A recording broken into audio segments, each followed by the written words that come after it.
Get new bones, lol. Yeah, easy. Right. Just steal from the poor. Exactly. Bro, just steal his skeleton, bro. Are you kidding me? The bones are unguarded. All the free bones and all those people over there.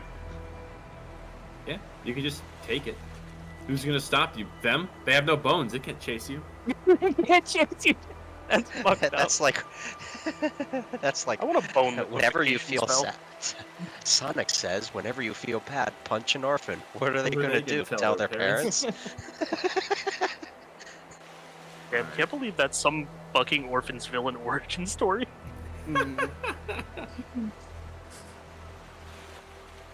Okay.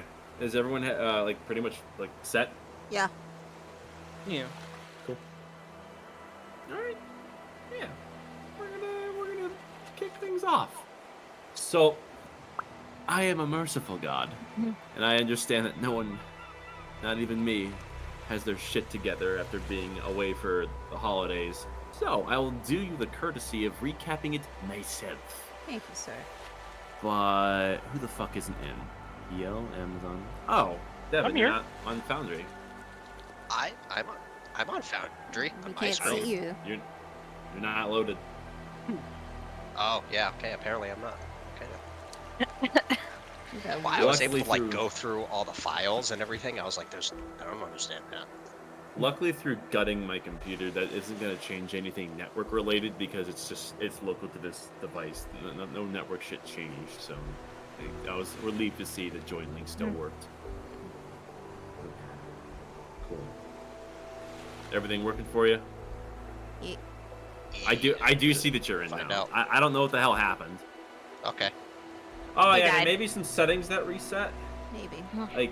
like damage auto roll may or may not be turned back on. I don't fucking know. Well, We shall let's find just out. find out. Oh yeah, damage auto rolls. Big whoop, who cares? That's not really too big of a deal. Besides, yeah. I should figure. It's funny, the dice speed seems to be intact. Hold on. Can I roll a d20? Let's see. Yeah, it's still fast. I mean, I think it's probably just core Foundry settings, but we'll find it as we go. It doesn't matter. I don't anticipate that'll be a big issue. But either way, we're gonna get rolling here. Pun intended. Rolling. Yeah, she gets it. Previously, when we had our last session of DC, we were exploring a seaside tower on the side of a cliff. We had been led here to the assistance of a small, newfound arachnid friend, Silky, who had told of a sum of wealth that was left behind in this tower by his master, a wizard by the name of Udagran, who left suddenly, leaving a lot of his trickery to be unveiled. The party wandered in, and cautious as they may have been, many traps and magical perils were triggered all the same. However, the party is made of sterner stuff and continued deeper. At one point, they realized that they were not alone, and they encountered a older mage who had also taken upon himself to explore this place in search of anything that may help sell for a sum of gold. This secondary mage introduced himself as Colinron, but friendly conversation was cut short as a insatiable urge to kill this man overcame Nadira as the will of Gilthun was carried out, whether she liked it or not. And so with the party caught between a rock and a hard place and managing to subdue Nadira, this mage was quickly subjected to mortal wounds, but did manage to escape with his life, although just barely. The party then decided to once again destroy the Book of the Black Soul, but that also had its repercussions. Taking up rest and exploring the rest of the tower, eventually they found their way towards the main study of Udagran. More traps were to be had, of course, but working through those there was a great sum of important and valuable items that were claimed by those interested, finding their way to the furthermost recesses of this tower. They also found a note that was laid in plain view on a desk to be discovered. It was written by the Auroran Farseer, addressing the party, as this Farseer has foresight to a certain degree and anticipated their arrival, warning them that if they are to reveal themselves to the Auroran Dawn, it's a fool's errand and they are doomed to failure. Only through consulting this Farseer and gaining her trust and her authority would they have a chance to turn the fate of the Kingdom of Highshire, which they have come so far from. Not sure whether or not this Farseer can be trusted. Eventually, the party filed back out of this tower and brought to the living, at least in part, the severed head of the Icon of Veneration. Using some questionable spells, courtesy of Erethal, they asked a series of important questions and gained knowledge on the whereabouts on how the Icon came to gain her visions and what she thought of Highshire as a whole. The questions came and went, and the animated head went to rest once again, as it is shoved into the bag of holding, and the party is left on this seaside cliff in the company of their small spider friend to gather what they have learned from both the tower and from the head of the Venerator. Leaving you here at a beautiful sight. Birds are flying overhead, the crashing of waves is echoing through these seaside cliffs, and there is a smell of salt in the air. The salty air is slightly stinging to your wounds, given that you've had a rough time in the tower, but of course, you're all still on 2 feet, leaving you free to act as you wish. My body entirely hurts. I imagine we all walk in fully intact, and like 30 minutes later, we come out smoking, little fires in our hair. Holy shit! There's some slight green embers that are still lapping the edges of a few of your clothes. You have to pad out as you come to understand that you're smoldering. Man. I was expecting some boom. I'm not gonna lie. But there was significantly more boom than I was expecting. Well, it's a wizard's tower. They want to safeguard as much as they can.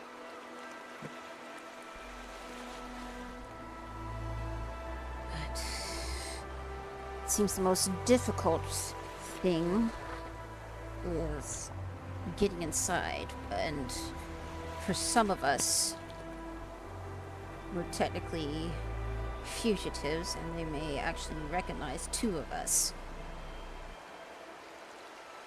And the only one who would be able to tell us where we need to go would be the Farseer. I would be able to contact her. The thing is, if I don't know what she looks like, it gets harder to get in touch with her.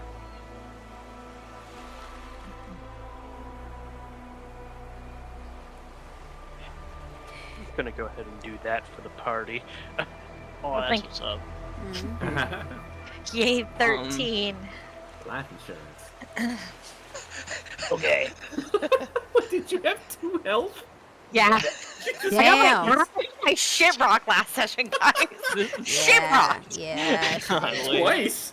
Twice. People kicked your ass and then you got set on fire. Oh my Yeah. god. No one's talking. Well, that is in fact a conundrum. However, I pose that we fence some of this stolen shit off and buy a room somewhere. Okay. I would assume there is a small inn-type bar or something in that little outskirts town that we crossed through. It's possible.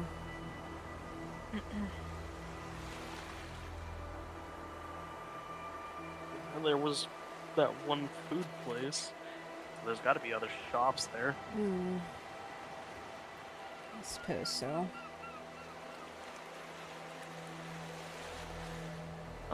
B-Man, how large is the town itself? Like the spot that we just came from. So the Outlands is a series of small settlements dotted on these islands that seem to encompass the entire circumference of Aurora South. So as far as the total area goes for places to hang your hat in, you imagine there's probably a lot to choose from if you start going along the rim.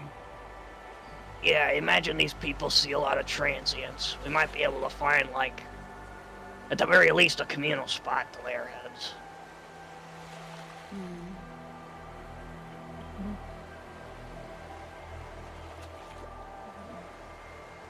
That still leaves the issue of finding a buyer for all of this miscellaneous wizard garbage. You know, we might want to actually go through and see if there's anything that might have passed over our eyes the first time. Oh. Through the town, you mean? I'm talking about the stuff we picked up. Yeah. Might as well. You know, now that things aren't trying to kill us, or we're in a dangerous area. Yeah.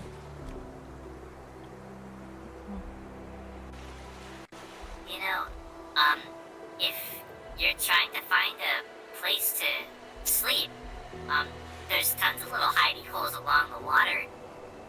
But sometimes there's other things in there.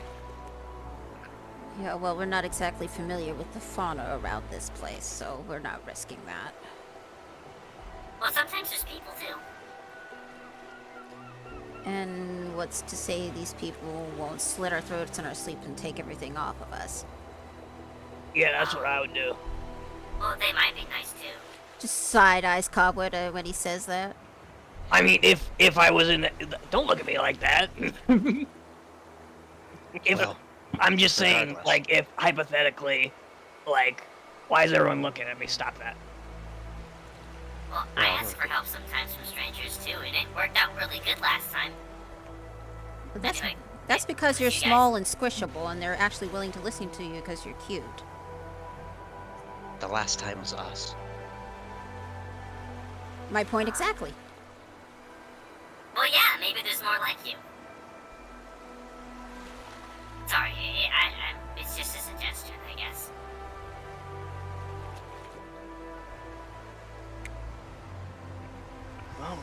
Wait, what did you mean by Options. hidey holes? Like, just like, actual holes in the ground? That's kind of metal. Oh, no, that usually fills up with water. Like little caves, like little nooks. It's kind of like camping.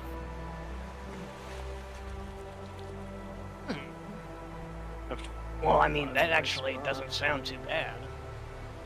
Yeah. And you probably wouldn't have to pay to do it either. It might And be... concealment.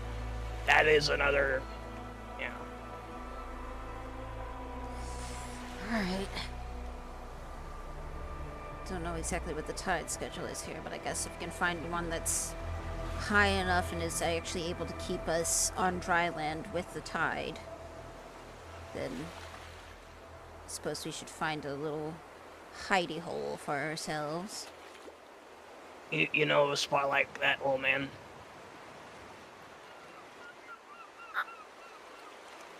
Yeah. Cool. Hey, you guys said back in the tower that I got to be the leader for a little while. Am I still doing that? Like, did I just do that? Or, is it back to you guys being a leader? I mean, we don't really have a leader. Oh, More so voting. Yeah, something like that. well, can I vote for myself? He sort of looks at everyone else. Yeah, why not? Spider votes matter. Cool. Motherfucker.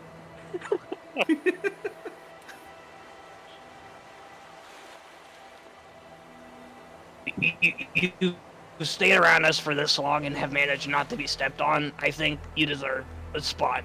Why not? You know what? I Why not? Why not honorary tiebreaker? That's what's up. If we all come to a tie on a vote, you break it. Your vote is what breaks it. okay. Yeah, I think I can handle that.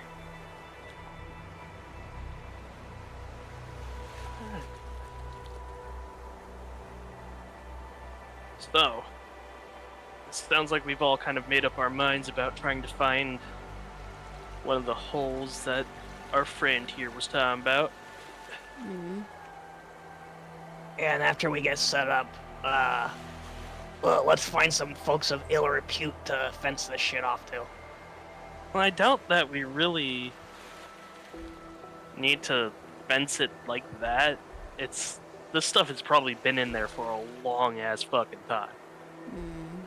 Yeah, I mean, we'll see. We'll find out. Where's that fuck around and find out chart I've had?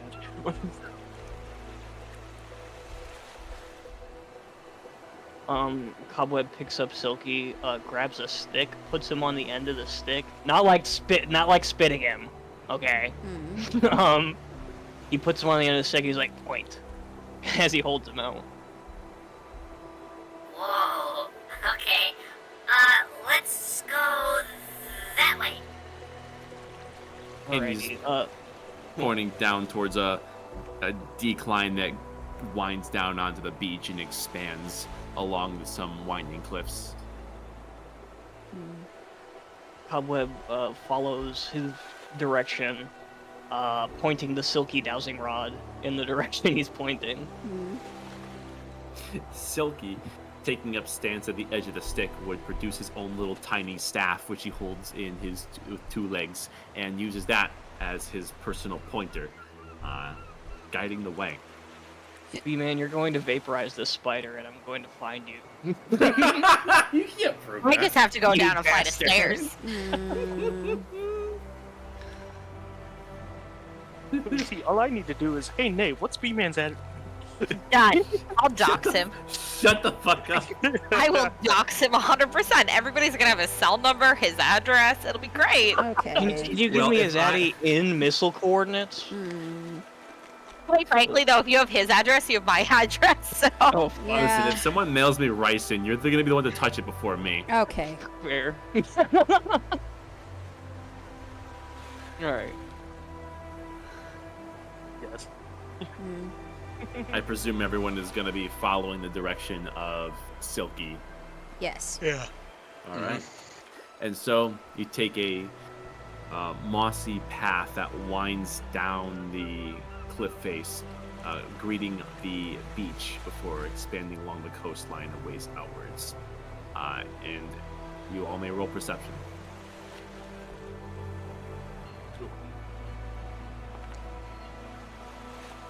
Not fucking bad. 21. Ish.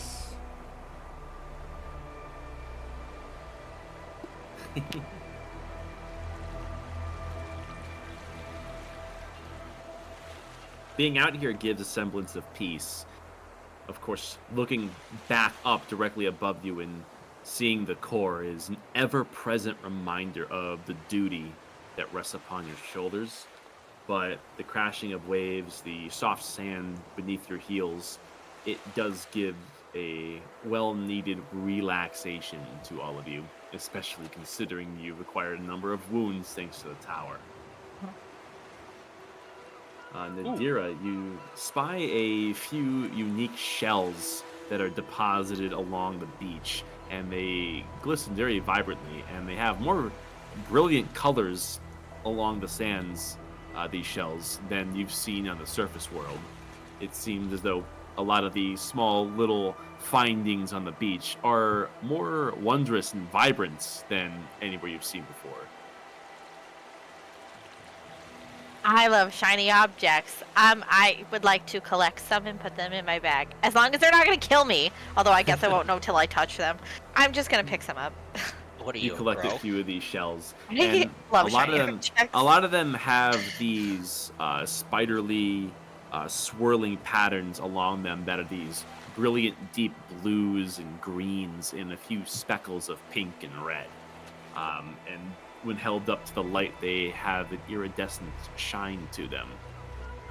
And despite being shells, they almost feel like a smooth marble. Yeah, I'll collect them. You do so, and you get a small collection of these iridescent shells. Yay, shells. As for Kraken, there's a heaviness to your steps given your armor, and you take a firm, heavy step, and there's a small metallic clink. And looking down, you can see that there's a single gold coin that has been lost on the beach that you just stepped on that is yours for the taking. The little gremlin in the back of my head is saying take it, but I also don't trust it. I guess I'll just pick it up anyway. Jumanji-ass coin. Exactly. Yeah, I'll take it. A few of the features are somewhat softened through the tumbling between bits of sand through the coastline. It's definitely lost its way out of someone's purse a while ago, but definitely within legal tender, you think. And so you gain a coin. I'm rich. As for the rest of the party collectively, your eyes are scanning ever presently for signs of threats.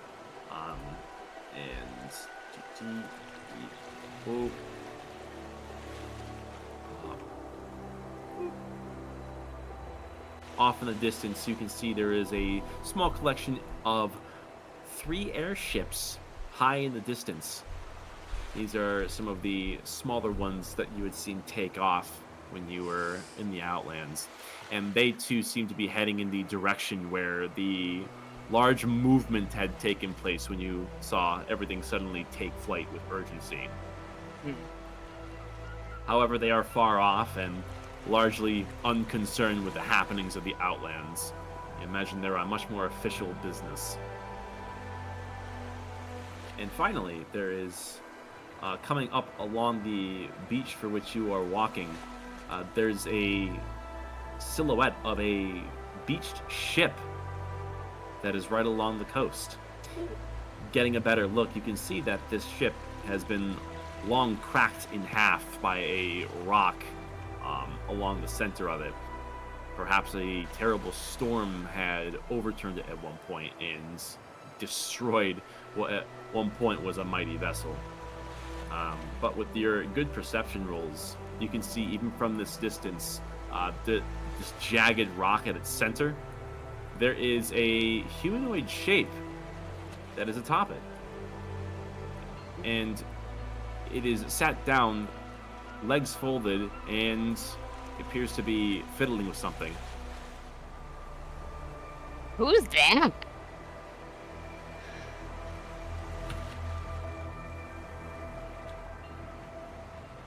More magical homeless. Fuck. All right. If bad, why hot?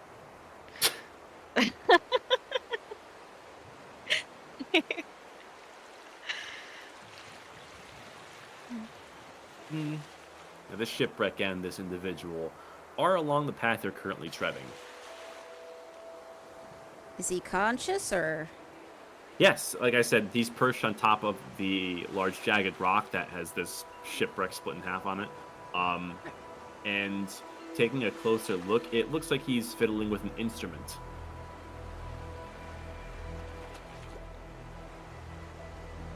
Dagny will start walking towards the ship.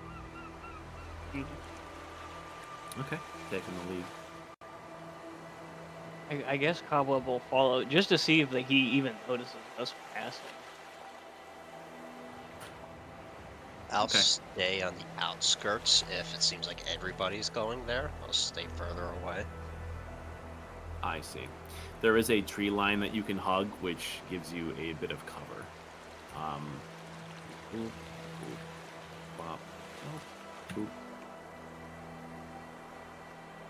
Beginning to close the distance, you can see that, as originally thought, this shipwreck is nothing new. I think it's been here for a number of years. And this green-clad individual, you can see as you close the distance, he is fiddling with a lute. It seems like he was tuning it and has since completed it and has begun to play a tune and is fully engrossed in his work. And is currently paying you no mind. Go. I presume you're going to continue forward? Yes.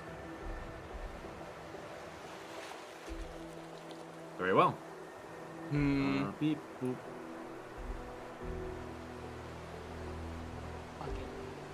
Oh, map time.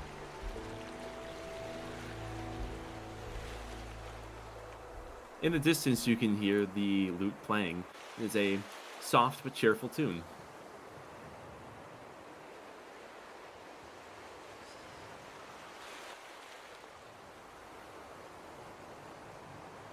You sure this is the direction we're supposed to go, Silky? Well, it's one that I think has a few caves if you go far enough. But there's a guy there. Are you gonna, slit his throat? No. Fuck, man, no, probably not. Okay, good. You mentioned that earlier and it got me. We'll call no, I know, but we'll call that Plan C, alright? Oh, okay. Plan A is, I don't know. We talk to him first, maybe? Yeah, I like his music. Yes. Yeah, Do you guys play E-man. music too? sing a little, that's about it. Anyway, yes. This is all that we saw with our perception checks, just to confirm. Yeah, there's nothing else of immediate interest. This is a landmark, the first landmark you have come across with about a 10-minute walk. Outside of like the overhead airships, there's nothing else really of note.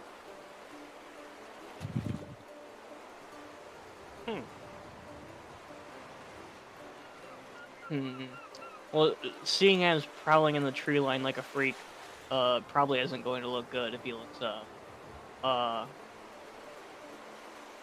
Cobbler's just gonna go over and just check out what his deal is. Why not?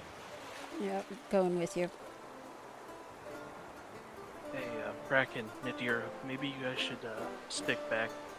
You guys look kind of injured. Yeah, I'm okay with that.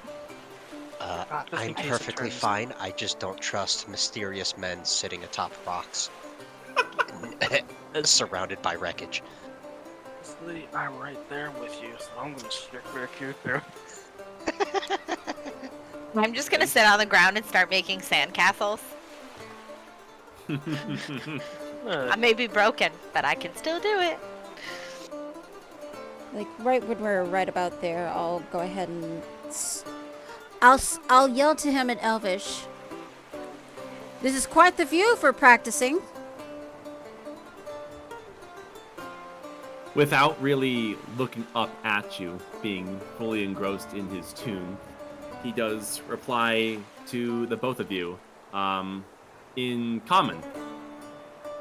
I must say you've picked quite the place to go for a stroll, looking to break off some of the steam that's built up within your chests, I imagine. I told you I didn't trust him. No, that's indigestion. But that's a neat song.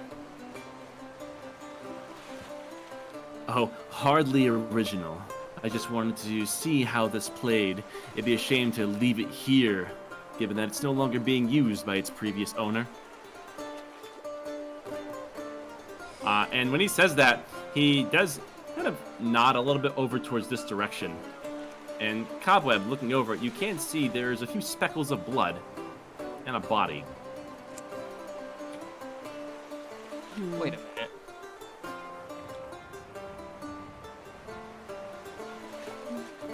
Oh shit. Alright. Yeah, crazy. Audible gulp. So he looks kind of fresh. Oh, yes. He had quite the scare, and I simply couldn't shake him out of it. How so? Damn. Yeah, that's crazy. Don't know nothing about that. Anyway, about the music. Yes, of course. What about the music? I forgot what I was gonna say. Sorry. So what the hell are you doing out here again? I'm not playing music. I can see that. I'm keeping up with interesting people who I have my obligations towards. Okay. What people are those, I think if you this- don't mind me I think- asking? I'm speaking to them right now. Who are you? That's right. You wouldn't recognize me in this form, would you? By the way, Cobweb, how is your eye? Zozros? No, not that devil, though you did share that memory with me.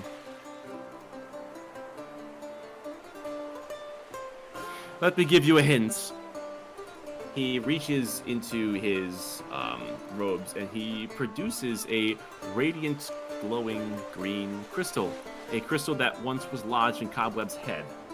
Oh, it's our dragon friend. A dragon friend, whatever his name is. Anthosia. I have that. Yeah, the fuzzy stuff on the back of the eye is going away, so we're good. I'll Dragon's a hot guy. I'll call out I'll call out to Erithal. It's fine. It's Anthosia. Oh. Okay, he's a friend of Bracken. We have a... Alrighty then. So what brings you all the way out here? Well, as you may know, your fates are a bit intertwined with that stone that you gave to me. And I haven't taken quite a bit of interest in what it means, its connection to you, to the core. Its implications are still evading me, even now. And then, I felt it quake. Its connectedness was severed. I see that there's a face I was expecting among you that is not here. Where's your green-scaled friend? Dead. We had a little run-in. He had a little run-in with the ground at high speeds. Yeah, you see Cobweb just sort of kicking at the ground. Yeah. It's hardly been any time at all, and already one of you dropped dead? What could have done that? I'll give you A 3 few guesses, thousand feet. dragon.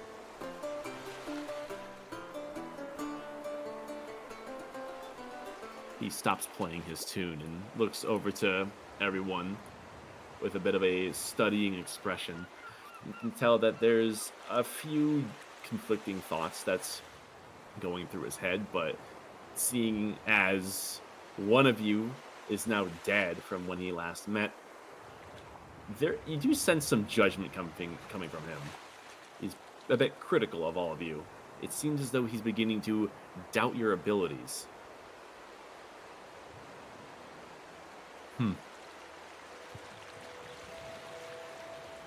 After everything you showed me, you're still just as fragile as any other. Well, I'd wager that an encounter with the Angel of Death can bring anyone to the brink. Anyone is fragile in her presence. Including you. His eyes widen. So it was her. Yes. That is troublesome. It seems it confirms our suspicions. She is here. Thus, I am not the only one that's keeping tabs on you. Oh, you know who the other is, then? Yes, the Angel of Death. Hmm. Evidently. Well, it also seems the Farseer's been keeping tabs on us as well. When you have such power inside of you, you can expect that many facets of the world are going to have watchful eyes. Well, she left a letter for us in that tower over there, saying she wanted to meet with us, but to not reveal ourselves to the government. It's not easy trying to get inside that, as I point towards the city. The looming silhouette of Aurora South peeks over even the tallest trees along the beach here, beyond the cliffs. And he does take a moment to look over to it. Yes. Quite the modern marvel that they've created. Well, it seems as though you've arrived here. But you don't seem very sure of yourselves. Don't tell me you're simply improving your actions. We're meeting with an ally. That's what seems to be the plan with them right now. We just can't let anyone else see us, else everything will go haywire from there. Breaking into a city isn't exactly low-profile work.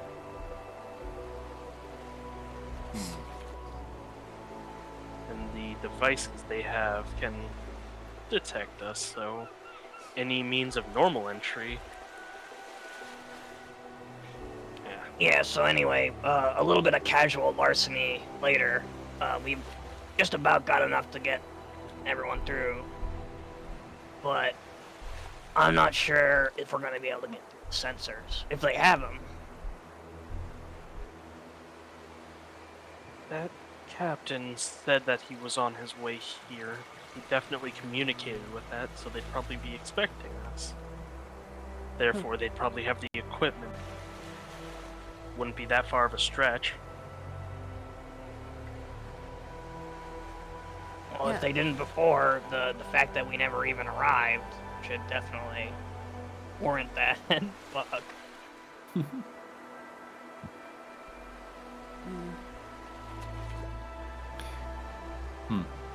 Speaking of which, Anthozia, could we bum some money off of you? Really? Help Yeah, me, I'm poor. I was generous in giving you the Fool's Emeralds to pawn off to those who have a quick eye for shiny objects. Was that not enough? Well, no, you did, and that was fantastic, really. It got us pretty far, but, the people at the gate be taxing, bro. We need... What was it, 100 gold per head? Yep. Yeah. Correct. It seems as though they're not taking any chances with letting anyone into their capital, given recent events. I can't say I'm surprised they're being careful. It seems like they don't want anyone from Highshire to potentially infiltrate their civilization. I can't imagine that ever happening. Well, then why would the Fireseer want us to try and talk to them? If I knew what they looked like, I could talk to them, but... doesn't exactly have a picture around here, do we?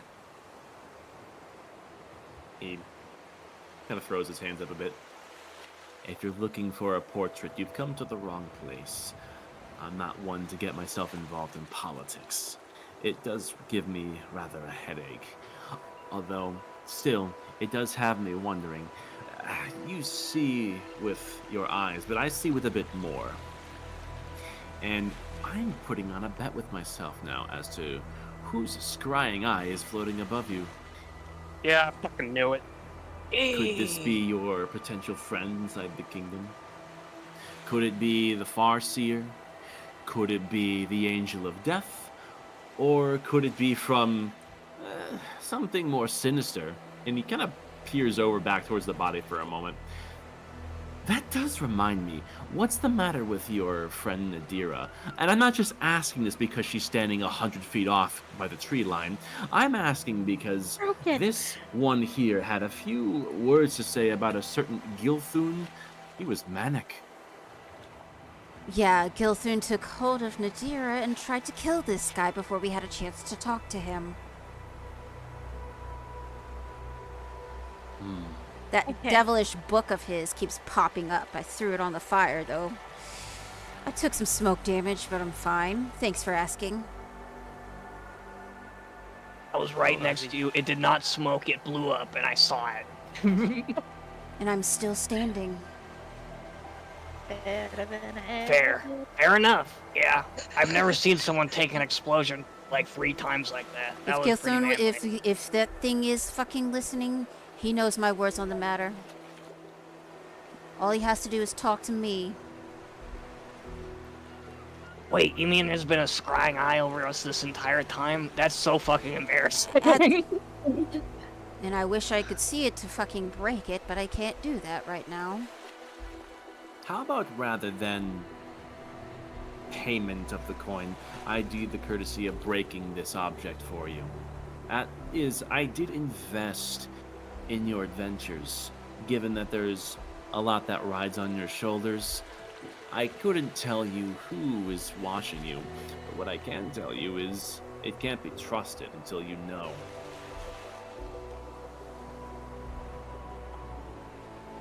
What's in it for us? Yeah, anything that exists within this world without my knowledge does Like, yeah, so you've without my invested in us, but permission. at breaking this, I'm sensing a really big but.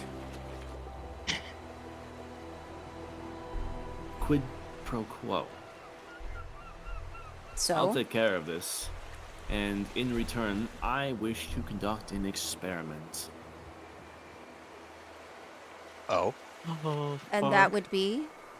I believe that the radiance in your chest, this power of the core, may be able to be further captured by the eye within my possession here. And if I have a greater sum of this energy to play with, there is more that I can teach you about yourselves.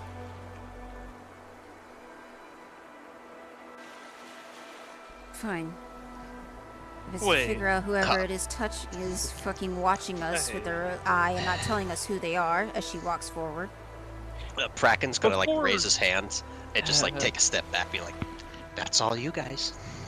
Yeah, that's fair enough. I have a question regarding that. You It have can butt to ask. siphon this energy that we have.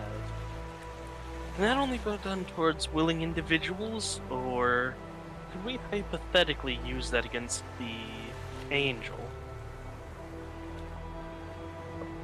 This power that you, well, most of you carry, it can do a great deal of things.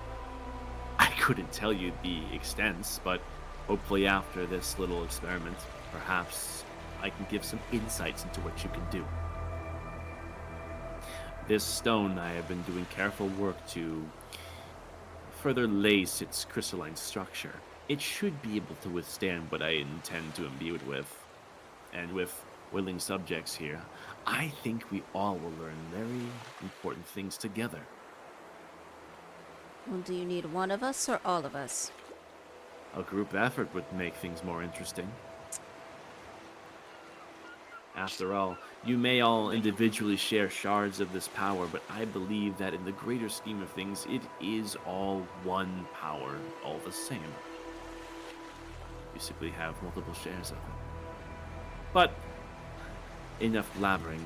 Let me do the courtesy of closing the eye. And with that, he does stand up, and he reaches out into the air in a space that is above you.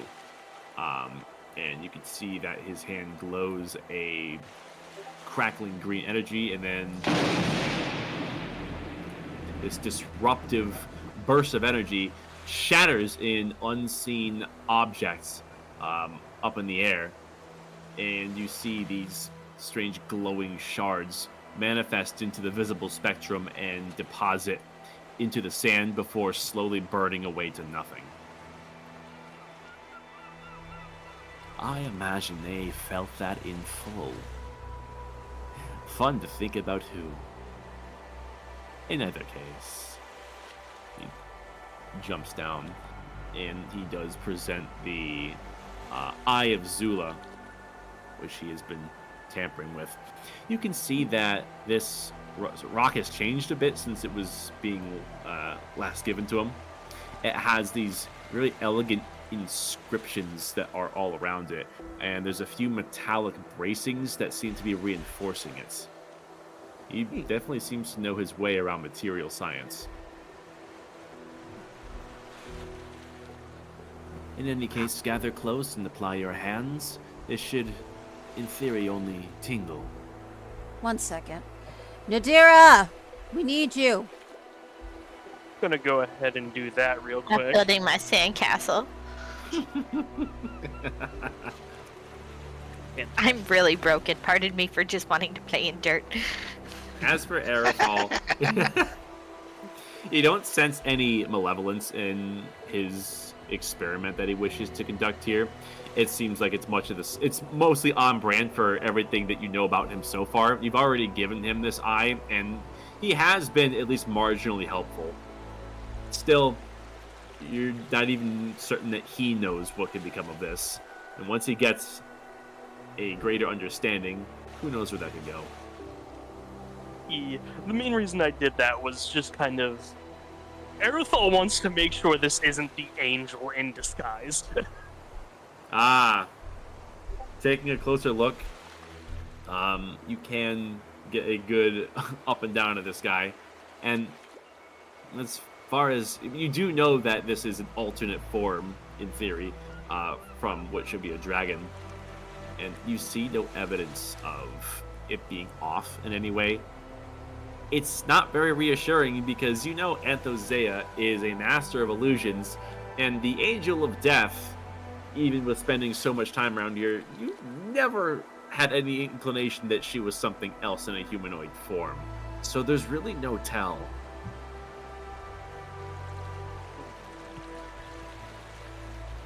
Fuck it, nothing risked, nothing gained. Yep.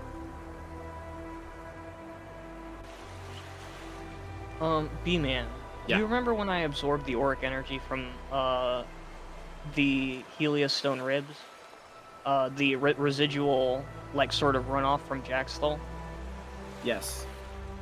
I have a sneaking suspicion that once he does figure out how to absorb auric energy from people, willing or not, that is the instance he's going to turn on us. However, I'm willing to let's go gambling this. Can I use that reserve of residual energy instead of my own so that my stock remains the same? Sure. Yeah, you can Okay. certainly channel your own energy to... That's what's up. kind of control what is being donated to his bauble here. Mm-hmm. All right.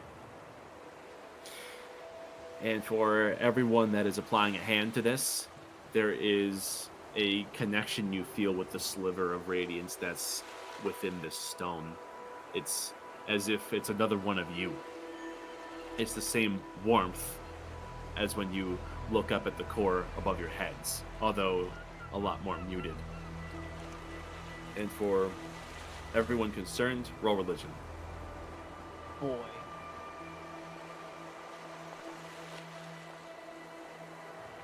With my -1, let's see. Okay. Sorry, I had to step away for a moment. What do you want us to roll? Just make a Religion. religion roll if you're Sorry about that. making a donation. A tiny Oh. donation. Religion. Nice. All right. Everyone begins to glow vibrantly, and boop, bop, boop, beep, boop, boop.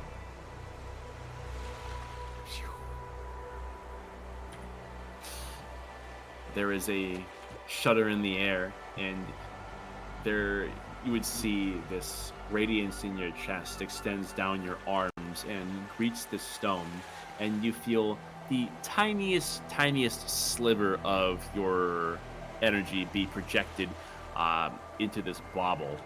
And it's really as if nothing was really lost from you at all. It's as if you're just simply manifesting an ability like you've done many times before in combat. Just this time it's in a much gentler way. But still, the air around you shudders.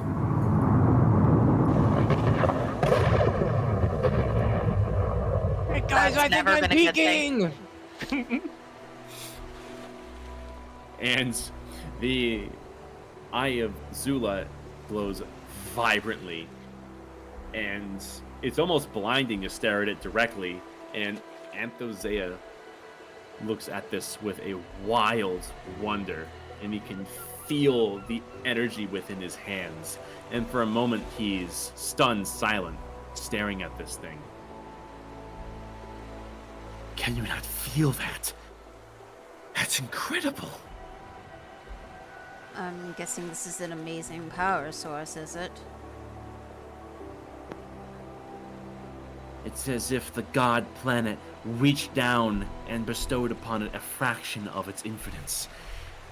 This is beyond description. Well, that would explain why we feel a connection to it. Even more so now.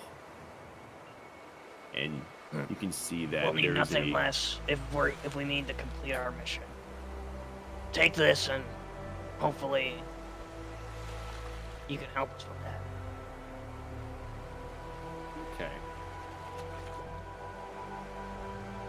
And for this religion roll, boom, boom, boom, boom, the DC was 15. There's a myriad of images that flash before your eyes, and you can feel a quake above your heads, and for a moment, just a split second, it almost feels like a vague dream.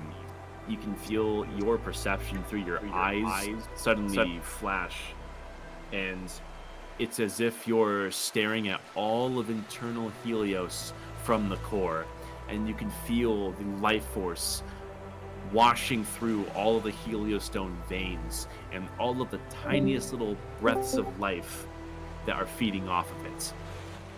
For a split second, you felt omnipotent. And whoop. Everyone collectively gains this knowledge, but for Nadira and Erithal, you understand that this pertains directly to you. And you gain knowledge particularly on Heliosic judgments, the be-all, end-all of this ability, and what happens when you use it. Go. Observer. Here you are. Cleric. Cleric. You use Divine Intervention, automatic succeeding percentile roll. Additionally, you shed a radiant halo in a 20-foot radius. Creatures you choose within the radius become immune to radiant and gain 4d6 temporary hit points. Nice. Amazing. Wow. And, of course, the druid. Oh, shit! Oh. There it is. No way! That's fucking baller. Here we go. That's so fucking cool. Wait. Oh, you renamed the Divine Intervention thing. Yeah, Yeah. what's up? To make it a little more clear. Yeah. Oh. Amazing. It was a bit vague as to what this ultimate power can really do, and it's still not sure if this is even the limits of it, but should you unleash it in full, this is what you could unleash, although the repercussions, as you know, are lethal. Please don't kill me.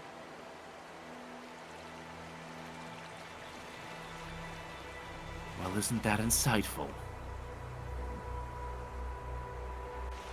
I'm actually at a loss for words. It truly is a shame that we've already lost one of you. I wonder what they could have done.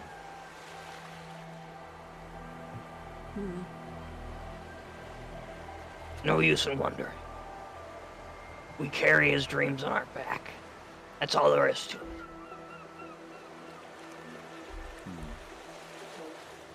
Hello?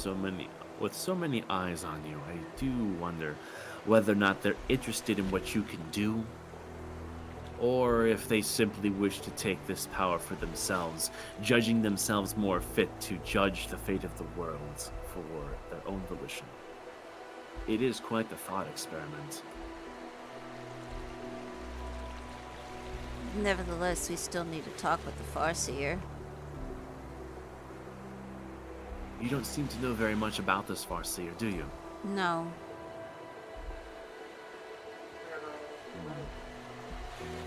Erithal, your passive perception is stupidly high, but you already knew that. You can see that if you look over towards the water, when this energy burst out, you can see that there's a rippling in the waves, and it's in more than one place. Hey, check that out. It seems as though the radiant burst, even though it was just a tiny fraction, is having effects on the local environment, and you can see that it is bestowing life to the inanimates. Oh, shit. Oh no. This creature that has manifested does not seem innately hostile. In fact, it seems to be mimicking your movements, Aerithal, yours in particular. Oh. He just wants to be a friend. Aerithal just kind of like raises one arm and slowly lowers it to watch it mimic it. It does much of the same. He starts breaking it down. I was about to say, Cobweb looks to the elemental, looks to Aerithal, looks to the elemental.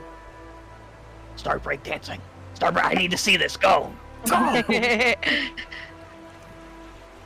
Thug shaker now. Why not, Aerithal? Why miss this opportunity? Fuck it, we Make it busted. dance. You're busting a fuck watery it. move? Fuck Yeah. it, we grooving. Roll moving. performance! You know what? For the meme, should I use inspiration? Yes! Well, for the meme, I was also gonna give you. I'm so Never mind. It's fuck, not man. Oh, but here. There you go. Okay. Add a 4 to that. 19. 19. You can see that you kind of get this flowy motion in the works and get a good jiggle, and the watery nature of this elemental works to your advantage as you see these watery curves just get this jiggle going, and there is quite the display. You almost think that the elemental is dancing better than you. Gain a point of inspiration, Aerithal. Man, Kraken's just the hype man in the corner, like, oh shit. It's it's from was it 8 Crazy Nights where the where the Asian guy and the cop start dancing in the in the middle of the restaurant or whatever. Fantastic. You know, after all the fighting and all that, it actually feels good to have a little fun.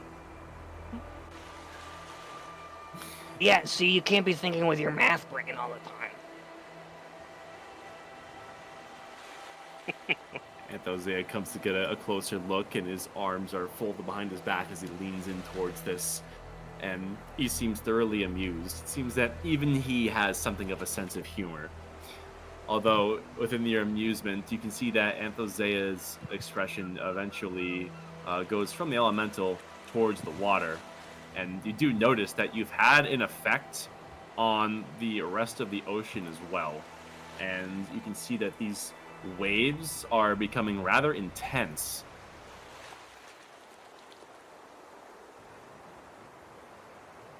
Oh no, I busted it too hard. Damn. It's fucking... And The motion was too much for this ocean, bro. any immediate reaction? Maybe stepping away from the fucking 50-ton Yeah. debris field. Yeah, I agree with that. I'm just gonna go ahead and Oh, finish up. The Cobweb's just slowly backing up, like, ugh. Someone who knows what those little shits are capable of, do it. Seems far too fascinated. And before long, the water begins to rise. Oh my yeah, god. no, that's not good. Roll for initiative. Oh, come God, on. I'm gonna die. Oh, fuck. Oh, I'm definitely gonna die. Somebody's gonna die. Nah, we'll be fine, guys. Come on. 13 hit points. Okay. Okay, I'm trying to remember Oh, how it's to lower literally the called thing a from the thing. Leviathan. Oh, I'm upset. Yeah. It's the volume mixer, right? Yep. Yeah. And then you scroll to the Google. Oh, it's almost as low as it can go. Okay. Yep. Okay. There we go. Nailed it. Oh my god. I'm gonna die. Okay. Boom,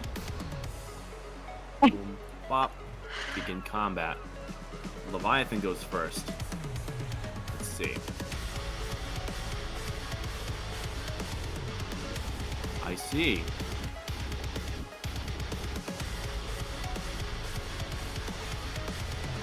Wow. Oh my god. That's fucked up. Okay. Hey, that's fucked up.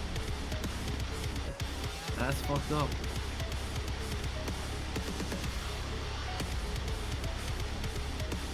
Sure. You see, this creature only has its head, all made of water. This creature is absolutely massive. The largest water elemental you've ever seen, let alone heard of. And you can see that it commands almost the entire coastline. And what's to notice further, Aerithal, you especially, you can see that there is a radiant energy glowing throughout all of it, as though what you did bestowed it life. And having a mind of its own, it will act on its own accord. Oh, fuck. Okay. Oh, we gonna get a wet. Oh, tidal wave is no joke. Let's see. I'm assuming everybody probably has to do that. I'm sending a couple of these. What the fuck? Oh man. Alright. The only person in the direct radius of this is Anthozea, who Probably needs to make backed one up. hell of a strength save. Well, He will use a legendary resistance to succeed. Let's see. Alright. Holy shit. Aerithal, you can Bluetooth mech battle it with the fucking water elemental. it's like an RC car versus like one of the things from Real Steel. Yeah, fuck's sake. The entire coastline lifts up in a giant angry wall of radiant water that crashes down, crunching the ship before you into nothing more than soggy splinters with a sickening and deafening crash. And Anthozea, although is made of sterner stuff, is completely engulfed by this tidal wave. The water elemental is nowhere to be seen after this. You're not sure if it was simply absorbed by this extreme display of power. Nadira. What the fuck do we even do with that? Flee in terror. That's a girl bossing too close to the sun kind of situation. Fuck, motherfuckers. I want to even fuck around with this.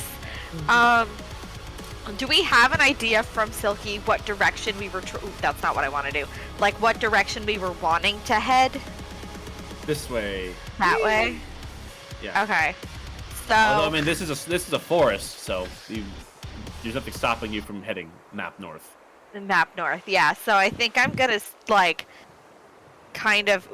Well, I guess yeah, kind of moving actually is what I was gonna do anyway. But I'm gonna stick to like just under the tree line.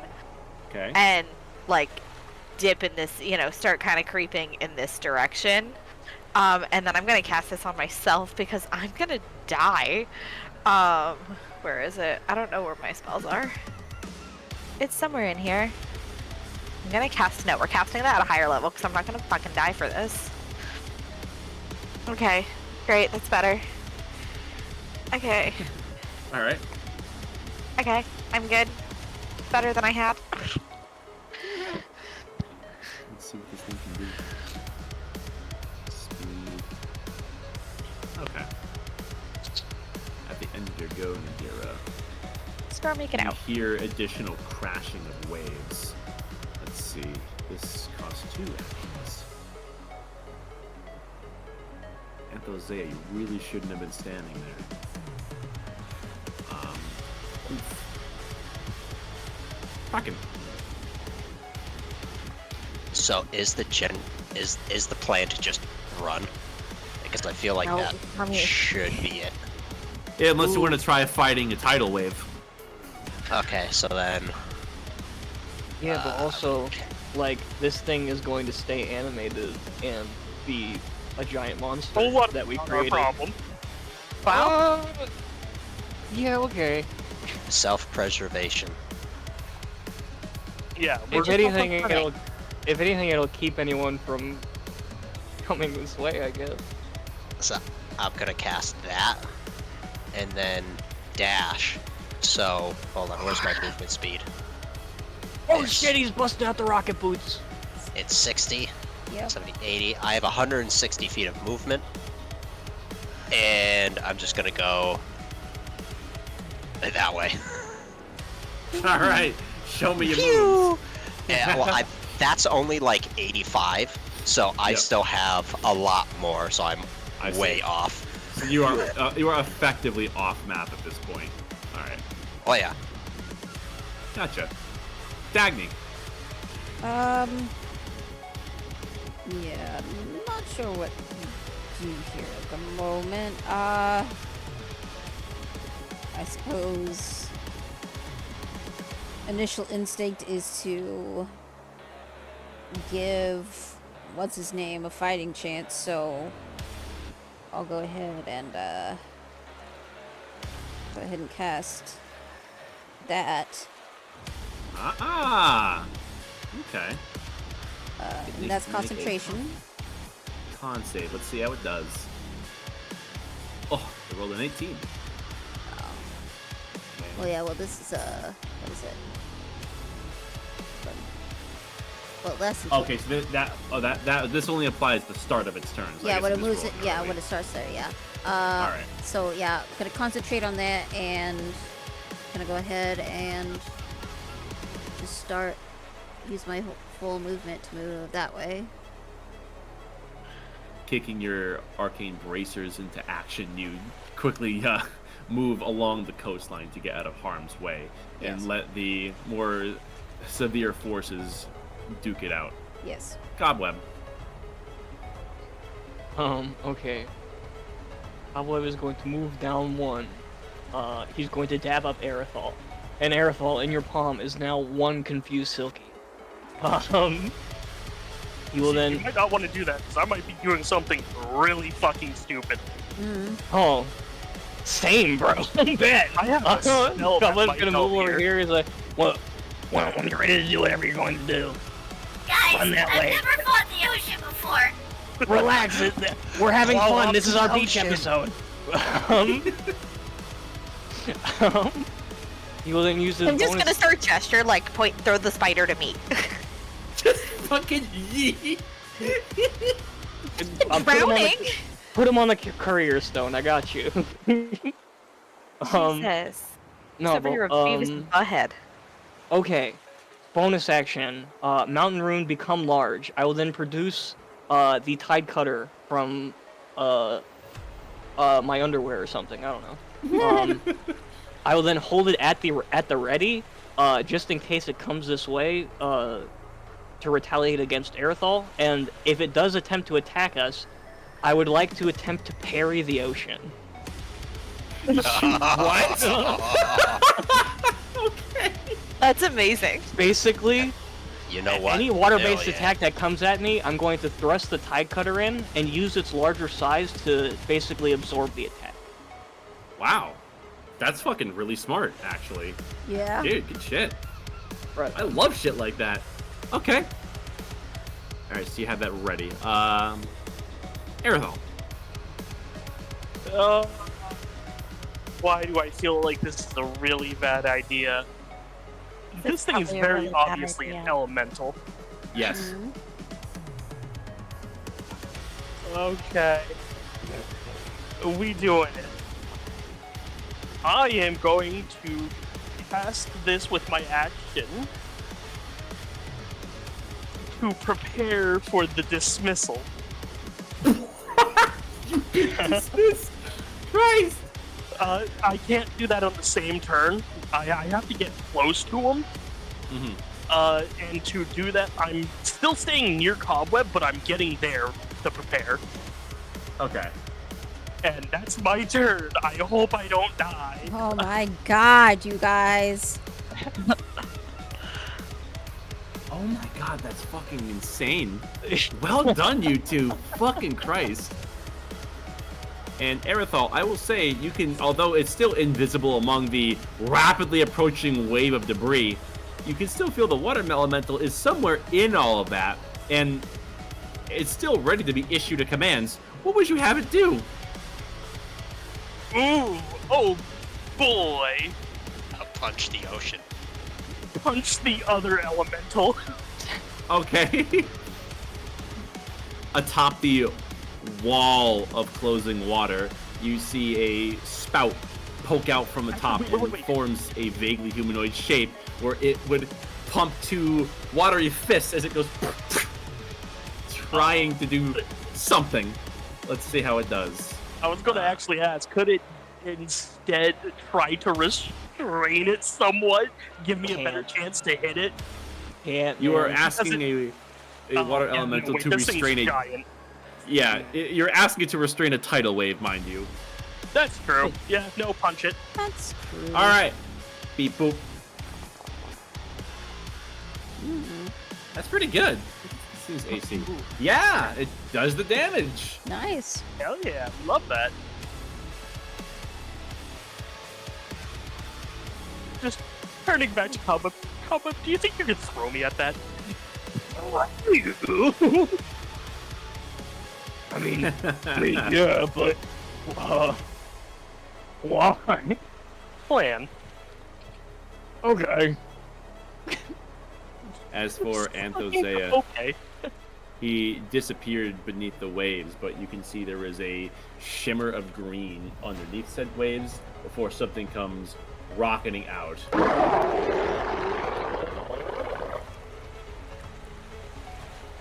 Okay, that's better. Let's see what he can do. Yeah, that's pretty good. Boom. I'm gonna cast it at the water here. I'm just gonna have him make an Arcana roll. It's not bad. And you can see a great deal of the radiance lessen within a certain radius where the Leviathan head is, and the water buckles. He will then use 80 fly speed, or at least 40 rather, to go. Okay. That's his go. And that brings us to the Leviathan proper. A tidal wave closes in on the beach. Starting its turn, it needs to make a con save. It already made that, and I think it succeeded. Okay. Yeah. No. Let's go here.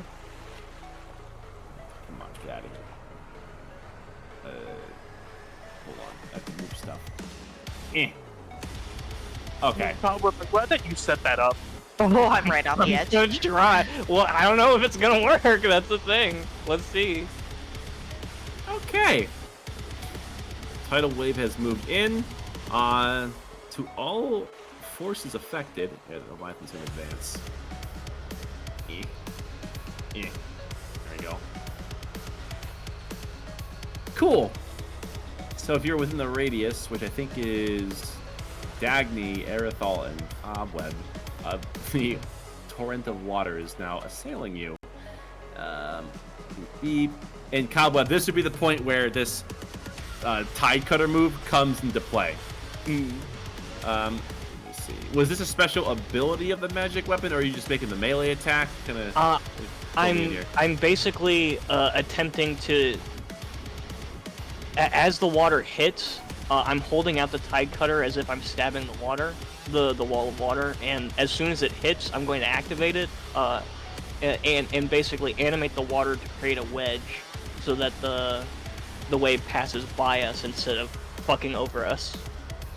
Ooh, let's just have you make a melee attack. Right. And we'll Right see on. how that Oh, does. fuck. Let's see. The Tide Cutter. I, 18. Hey, 18? 18. That does beat Leviathan's AC. And creating a wedge, it protects both you and Aerithal in this radius here from the effects of the water. Cool. No attacks are coming towards you this round. As for Dagny, not so lucky. Make a strength save. Fuck.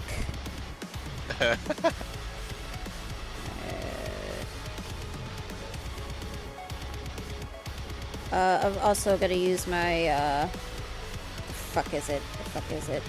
My arcane deflection. Add +4 to that. That makes it an 18? Yes. Okay. Let's see. Turn 50 feet. This is the second round. The DC was 20. Let's see. 1, 2, 3, 4. Beep, bop. You take a total of 24 bludgeoning damage. Ow! As this wall of water slams into you, pushing you away. And fucking Radiance is still up. Ooh, not bad. It passed the save. Is it still taking half? No, I think it's a saver suck. Let me scroll up. But it has to, Oh, yeah, okay. I think it is Saver Suck. And this thing is immune to being exhausted, so that wouldn't be a factor. Okay. Nadira. I am not drowning for you people. Oh, that's interesting too. It suffers from We're exhaustion covering as the well. retreat. Just dip. My movement speed will take me off map. That's only 25 of 35 feet. Up the incline. Fuck that. Oh, where Fuck that. Bracken is. Fuck this You shit. just need just like a flame trail of where Bracken went. I'm following Bracken, the you hot are rods. off the confines of the map, but if there's anything long range you want to do, you can. I don't think I have anything that's long enough. But let me check. 100. That's not gonna be. That's. I'm gonna throw a firebolt into the ocean. No. Throw a stick at it. No, I guess I'll just keep. Actually. Oh, that's concentration. Never mind. I'd have to break. Okay. No, I'm good. yeah. Cool. Dagny? I keep running. Okay.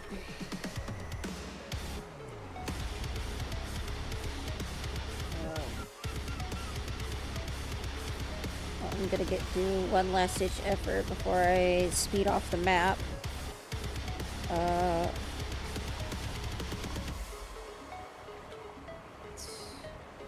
Fuck it. Gonna throw a synaptic static at it. Ooh, let's make an int save. It's kind of stupid. Let's see. They are It's stupid. stupid.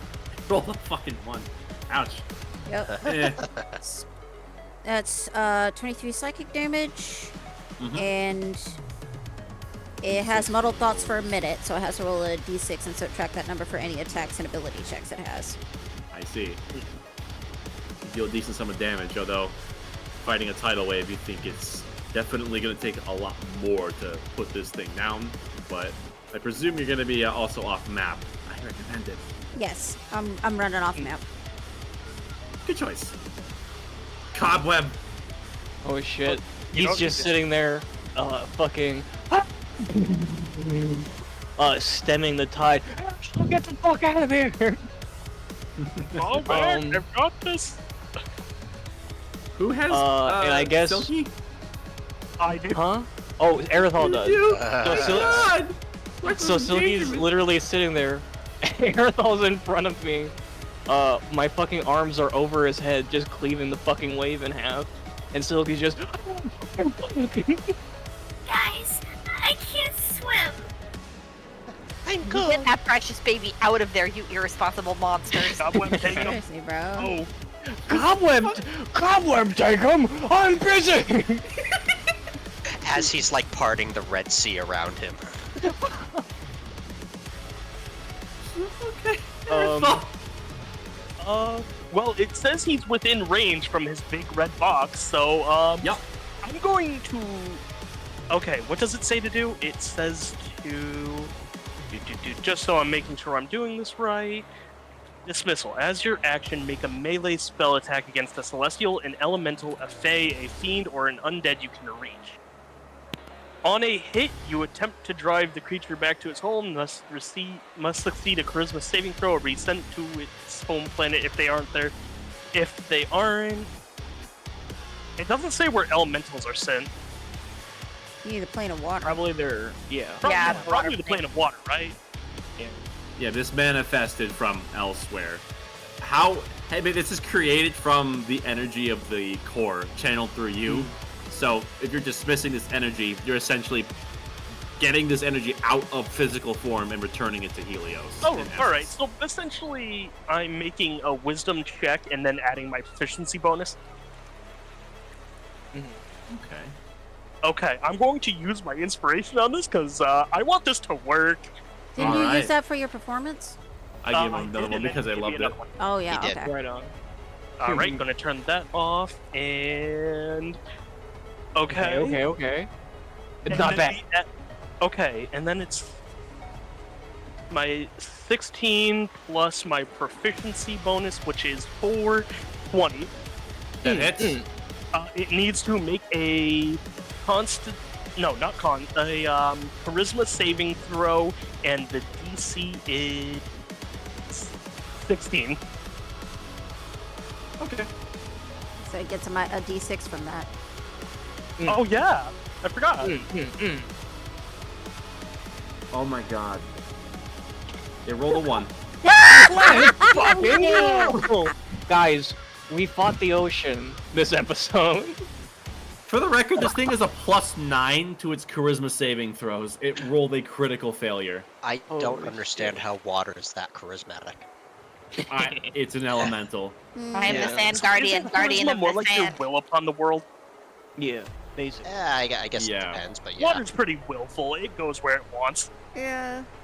It makes up a Charisma is good part weird. of the It's world. like the strength of your soul, basically. And elementals are kind of all that. Yeah, I guess that makes sense. Let's take all I the guess. shit ass look at this. Yeah. You feel a tremendous force be alleviated of all of its power.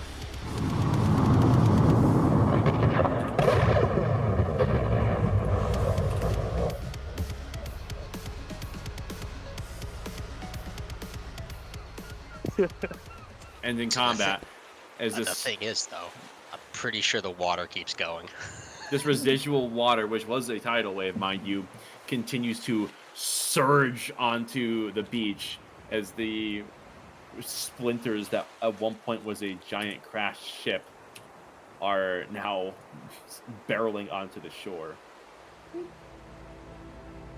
I'm gonna run over to Aerithal and rip Silky out of his hands and put him back on my antlers.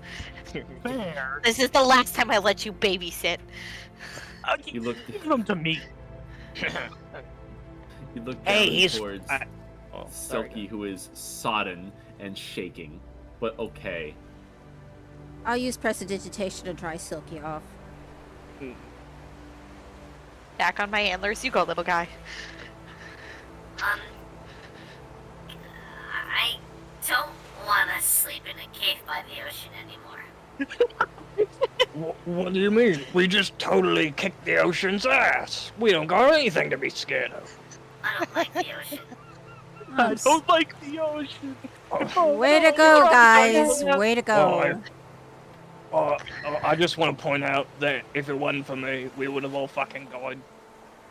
I'm just saying. I'm sorry, what? Well, I not must have you had a guys. stroke. Not you guys. I'm What? assuming Kraken has made his way back after just like hauling ass. All I'm saying is, I'm a pretty good babysitter because when push came to shove, I paired the ocean. That's all. You almost drowned him! Seriously. Almost being the key word there. Enough bickering. Okay, Dad. It seems you're even stronger than I anticipated. But can you control this power? We hardly Able to understand it control- from what you've been telling us. That's right.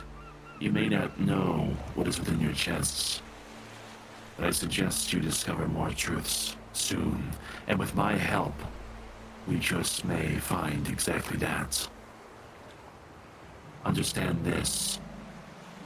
Everyone watching you with interest, whatever their goals may be, they do not possess the knowledge nor the access to this power that I do. The union between us and the ramifications of this power in future conflicts will be revealed. I will be close. Before In the you meantime, go, has that scarring eye reappeared at all? He does a quick survey of everyone on the beach. it has not. So you may rest knowing that at least for a time you may have some privacy.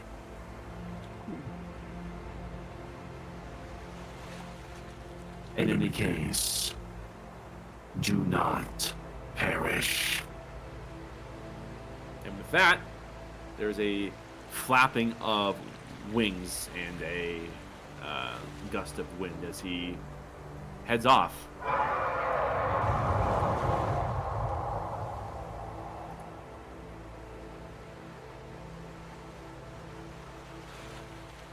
Does anybody else think he totally looked like a wet cat? I hope not all dragons are pricks like him. But No, I think so he's okay. cool. Yeah. I will admit, having been one of them shortly, it was kind of dope. My opinion is biased, but I think any dragon should be dead. Well, damn. Okay, Uh, damn. That's fair enough, I guess. Are you not a dragonborn? We're gonna unpack that trauma. Well, that's a little bit different. Elaborate. Well, in a long history long ago, long before everything, dragons created my race for slavery. So, I guess you could call it bad blood.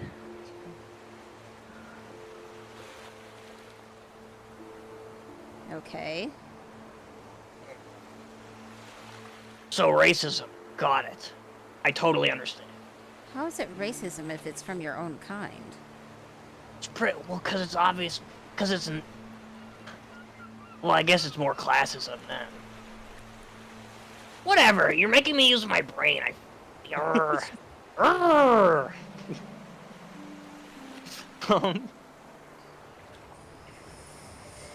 Well, we may have Like, I learned more forgot- about the power within us. We still need a way to get inside or south to the Farseer.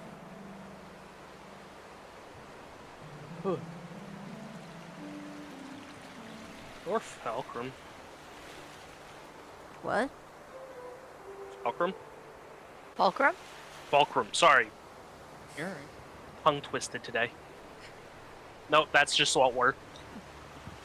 You think you would know a secret way to get inside? Well, either way, we need to get in there to. Oh no, wait, didn't they give us a different location? No, they Who, told the guards?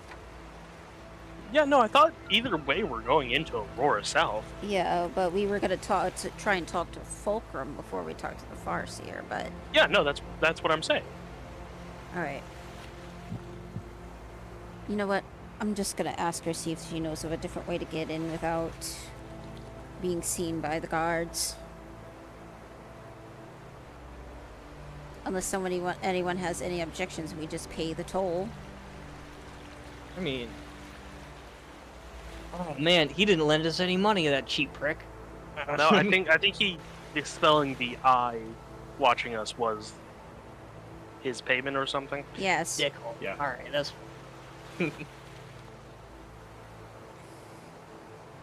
Well, if that's the case, she's gonna find like a small spot to herself and sit down. And let's see here. Yeah, using my last third level spell slot. Gonna cast Sending to contact Fulcrum. Okay.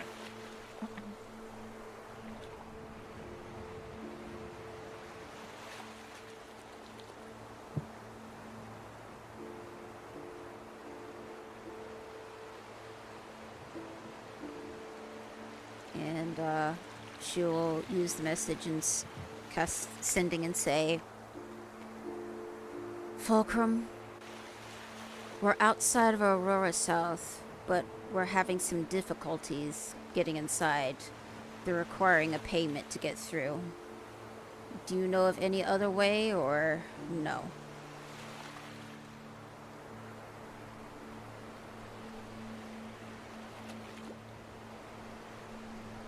You may use their fear to distract them. They will abandon their post when primal fear stokes their heart. Use their fear against them?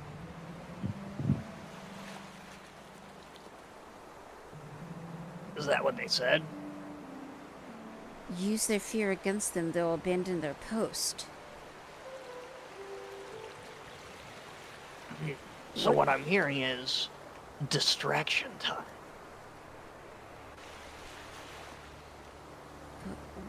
So we need a very effective distraction for them to abandon the gate.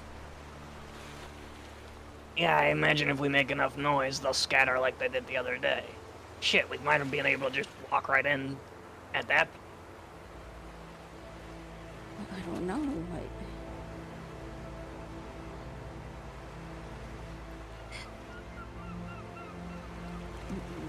What would be an effective distraction? Well, I mean, Cobweb's pretty annoying.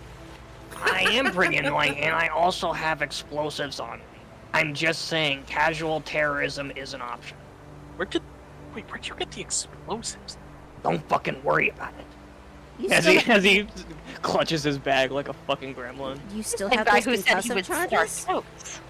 Ooh. Huh? Oh yeah. Wait. You I have the sneezing powder. Oh my god. Oh no. That was in the bomb. Holy shit. The what? I have the dust of sneezing, and I have this. Put that in the bomb. Oh my god. we get a sack, right? We fill it with the sneezing powder, wrap the bomb in the sack, and then just throw it. It has to be high in the air so that nobody dies, but also high enough to where it disperses the fucking sneezing powder for like a block. That's not a terrible idea. Also, Devin, stop it. I will die.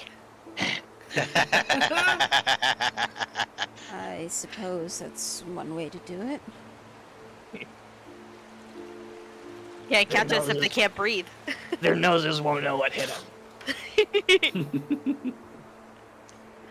Fuck it, we've had worse strategies before. Let's do it.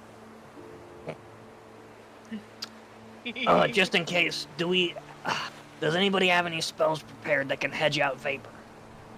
Oh, yeah. Yeah. Yeah. Right on. I think maybe we should take a moment to sit down and breathe, because my lungs and body hurts still. Oh. Yeah, you're we right. should definitely do that. Not like bed down for the night, but more like breathe. Yeah, Like a really my left high leg up is. hole.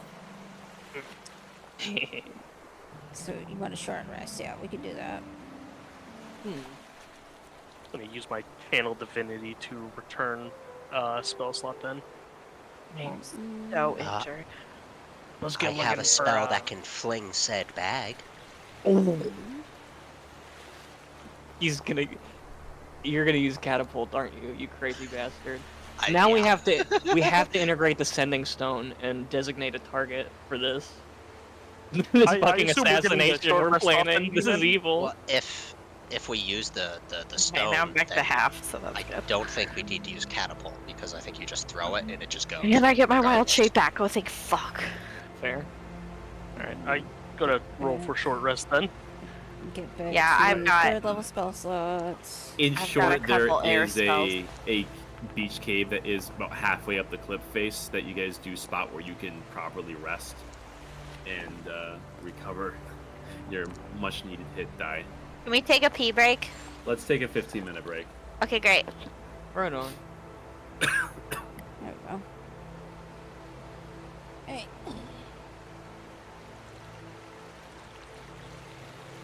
Oh, I'm back. Skill issue. Yeah. Oh fuck! My gelato. You- Oh no. Oh no, not the gelato. It's my first time having it, I think. I don't even know the difference between this and normal ice cream. Gelato uses sheep's milk, and ice cream uses cow's milk. Oh. Random facts by Amazon. Gelato is also for people who think they're better than just coffee or whatever the fuck it is, regular ice cream.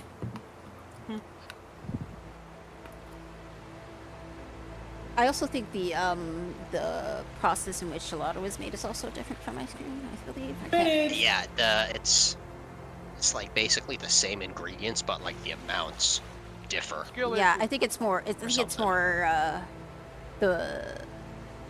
there's more cream in gelato as opposed to ice cream. Skill issue.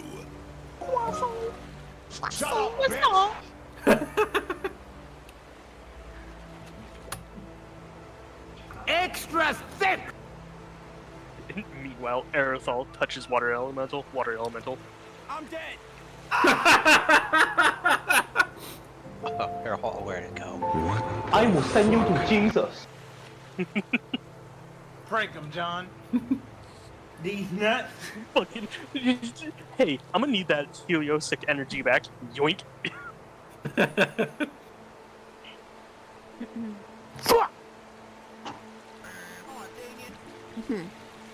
I need to find the let's go gambling from that guy so I can put it in my soundboard.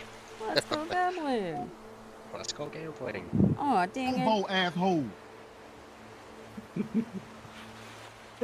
Actual audio of the fucking Ah, yes, water though. elemental crit failing.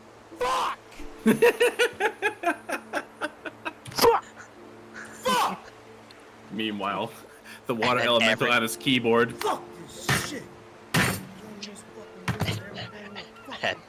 And then everybody in the party just said,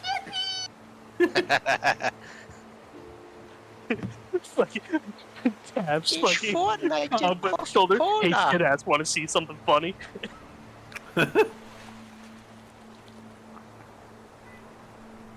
What? I heard up. that. I heard him meow. Get out of here. This is fucking ice cream mango. Dude. Piss off.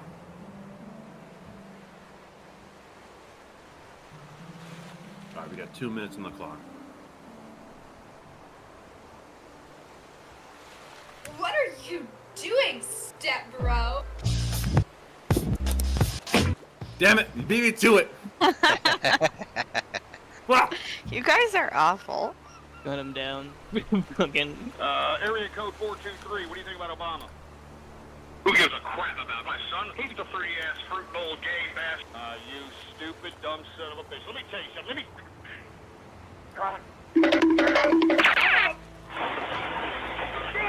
What am I listening to?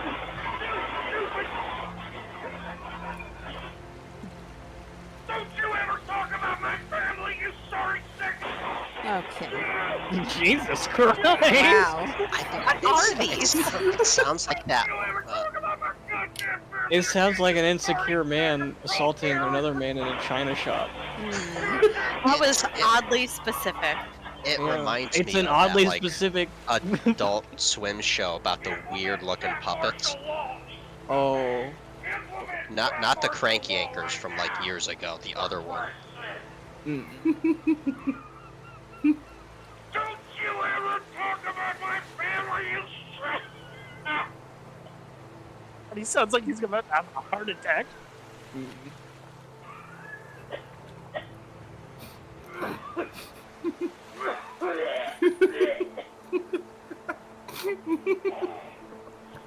idiots lucky it weren't on the goddamn bar room because I'd beat the living beat Jesus out of you all!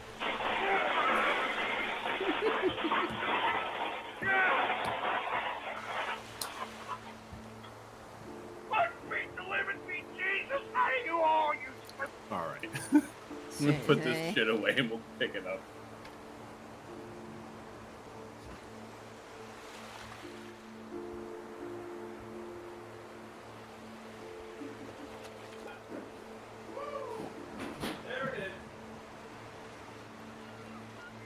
You monster.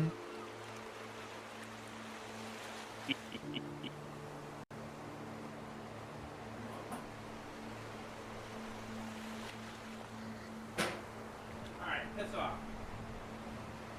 Fuck off! Lenny, hit her with the sticky hand. I cannot verbally express how much you are not going to be fed right now. Get out of here.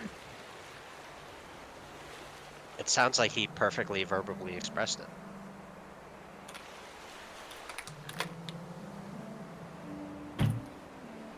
Fucking cat, dude. The bottomless pit. Ugh. Okay. We're picking it back up where we left off. With your soul leaving your body? I guess so. All part of the process, assuming I have one to begin with, which is a huge if. What the fuck is this thing you posted, Devin? Alright, I'm getting distracted. Oh, I was just scrolling through Reddit and saw that. I was like, somebody will like that. It's me. I'm someone. Alright, let's see. Not that.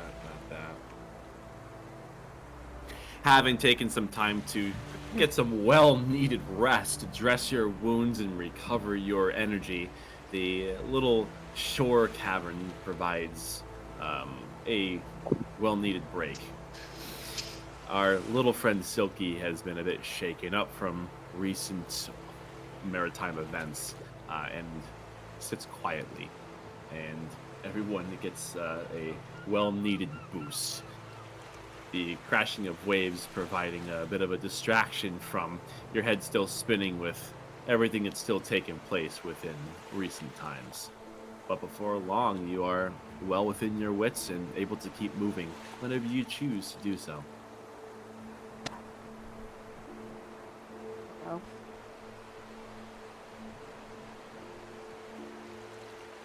If we're going to be able to get through this plan, you need to execute it kind of quickly, I suppose.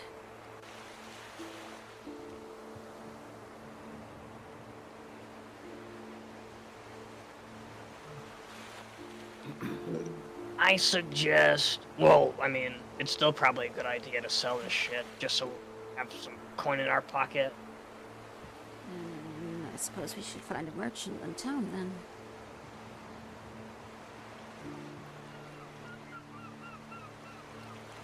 So, let's make our way in and look for some merchants.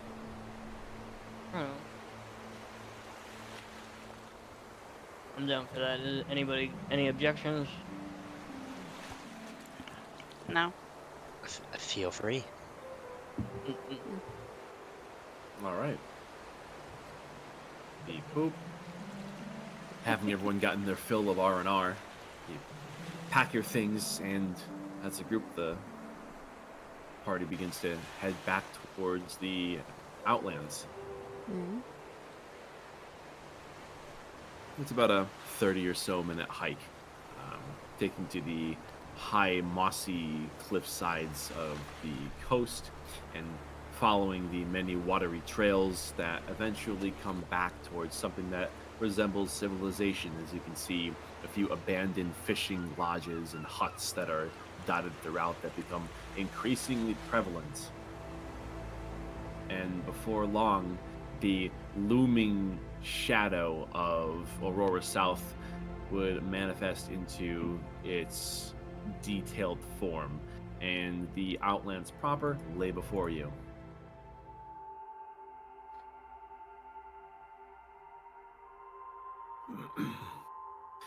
Seeing the area that you've already covered, there are a myriad of small rocky islands, all manner of small towns and communities, and there's small little stalls and shops dotted throughout each of them. To sell a object of high value, you may have to search a little bit, since many of these vendors appear to be selling more modest goods, more practical things such as food, tools, and assets for survival, and more simple living conditions. Mm.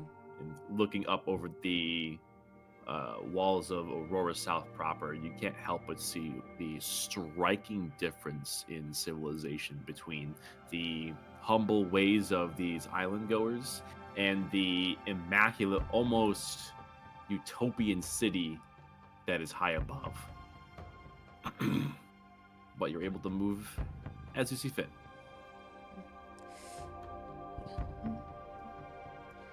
They say that those with money are the ones that are the most well dressed, so I'll try and keep a lookout for any merchants that are well dressed and probably covered in baubles. I don't know. Or any sort of opulent shop. Yeah. Like fronts. Yes. Someone who looks like they got some cheddar. Mm-hmm. It takes a good amount of hopping between these islands, passing through these rickety bridges to get from place to place, surveying for someone who may be a bit more of wealth, of a higher caliber of goods, who may be willing to take the things that you're trying to sell. You pass by a number of fishermen.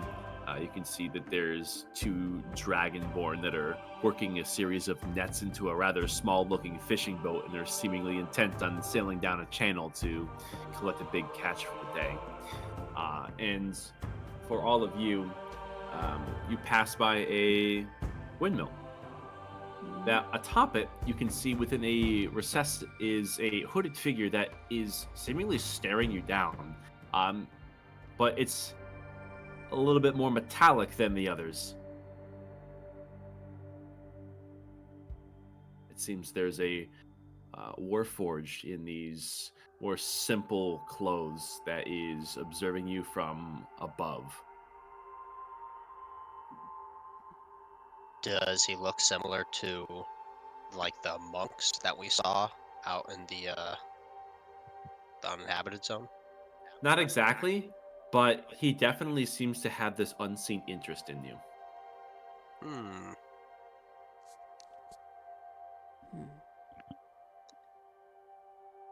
It seems we have replaced one set of eyes with another, as he kind of gestures.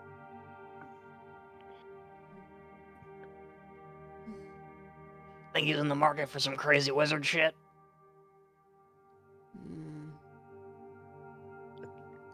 Go and ask.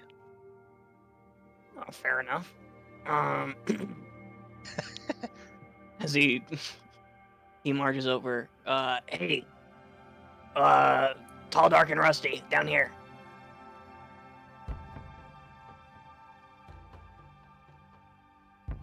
You are warmer than the others. Okay.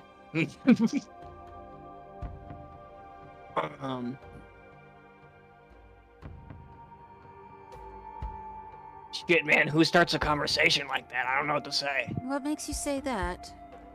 There is something more to each of you. Oh.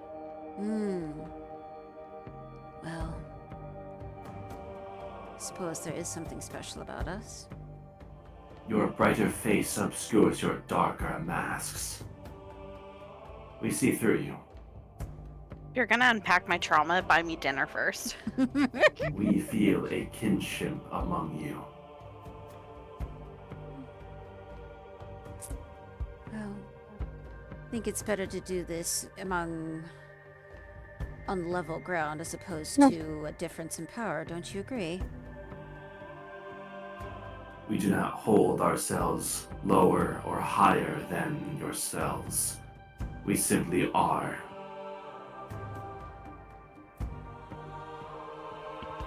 I think what she means is it'd be easier to talk if you weren't on the top of a windmill. Plus, all these people out here are kind of onlookers. Some people may start to get suspicious and draw attention to ourselves. Don't you agree? They do prefer that we keep distance from the rest of the villages. But you have a point. And you see, within a single leap, he bounds in, has a very harsh landing on the ground, but manages to stick it before looking at all of you now face to face. You can see that he definitely is worn down and dirty. And there is bits of rust that are creeping along the edges of his plates, particularly around his hands. You can see that the material that he's made of is certainly due for an upgrade. There's the occasional piece of plate that is actually missing, and it looks like it has been covered up by this very simple, almost like a half robe. You've been on this planet for quite a while. Time bites at our physical forms. It is impermanent. Our ability to directly affect the worldly events is fragile. We require materials to sustain ourselves. We wish to make a difference, but what we can do is limited by the sands of time and the testing of our metal.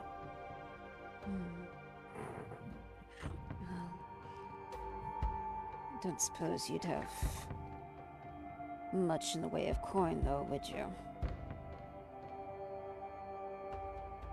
On the contrary, we typically ask for generosity from those who are willing to listen to our pleas.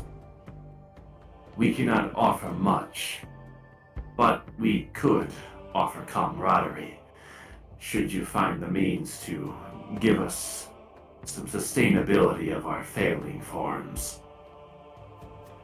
I mean, we don't have much in the way of metal, I don't think.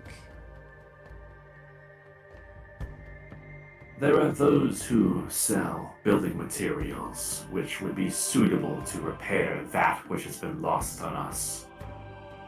We are a dozen strong, stretched thin throughout these parts.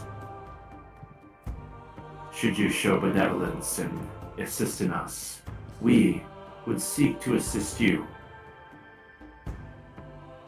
We would definitely keep that in mind. You're merely trying to get coin in order to pass through the gate.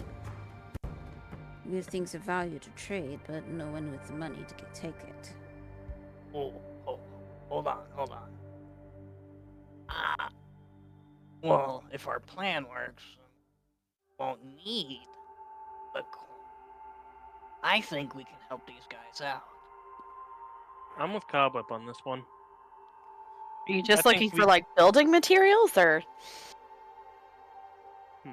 Simple metals will suffice. We can mesh it into forms for which we can inherit. It is of a simple task. It's a simple roadblock, as it were, given that those who sell these materials typically are not becoming to us, and would rather see us rust and decay than sustain ourselves. Is there a forge nearby?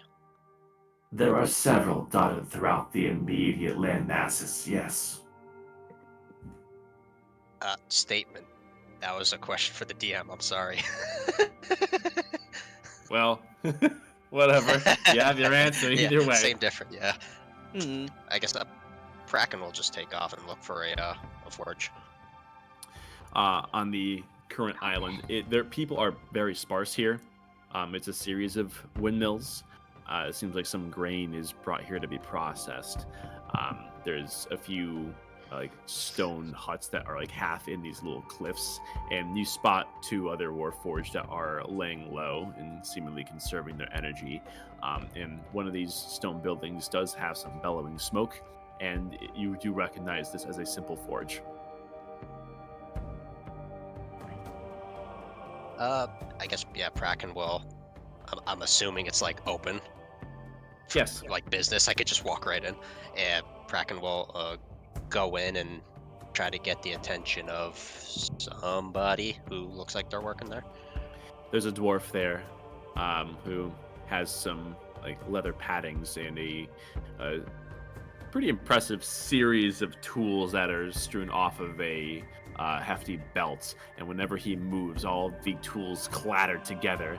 He's currently in the process of organizing some coal, dividing it up into sacks, and is seemingly in the process of warming up his forge.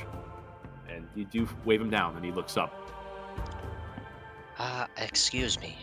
Would you happen to be able to sell me some scrap metals of various kinds? Yeah, we got a bunch that we've been picking up from the shorelines, yeah. It's got a bit of rust on it. It's gonna have to be treated in a few ways to be workable into anything that's gonna be a lasting tool, but yeah. If you want to just take it, I'll waive a little bit of the processing fee if you want to take it as is. Oh yes, I'll take it as is. I can work with it. I can give you a good 50 pounds for, let's say, 10 gold. Sure, that works for me. Great. Let me get you a box.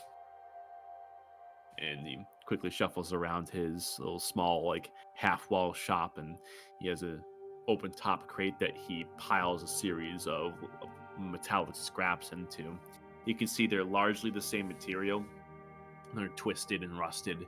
You think that these may have been ships or some form of machinery of some kind that may have originated from Aurora South at one point and found its way out here and was eventually lost to time. But either way, he hands you the box, and he's got a 50-pound crate of scrap in your possession, and he gives you a nod. Anything else I can do for you? No, that's about it. And then I hand him a little coin purse that has the gold in it. I give him a quick salute and I say, "Oh, I will be on my way." You got fancy armor. I don't know what you're fishing around for scraps here for, but either way, nice to see the craftsmanship. Thank you. I will let if I ever see those who helped me make it, I'll let them know that you approve. You can see that he has a bunch of soot on his face, but even though he cracks a bit of a smile and waves you off. Yeah, and then Kraken will make his way back to the group with the Warforged and hand him the box. You can see that there's 2 more Warforged that came to join the one you were talking to. So there's 3 that are huddled off to the side, kind of doing their best to keep the crag as a visual block between them and the rest of the populace. They seem to really stay out of the way as best they can, but they see the scraps that you brought over, and their faces do light up a little, despite the fact that they are faceplates. Their body language does seem a bit pleased, and they do look over to you, and they all 3 would nod to you in unison. We call you Sib, although your mind and meaning are a mystery to us. But your benevolence is continually noted. Thank you. Anything to help the mechanically inclined. We have means of working this metal into ourselves, but it will take time. A matter of hours should mend that which is most critical. After which, we will follow the light within your chests. You seek entry into the city, yes? Yes.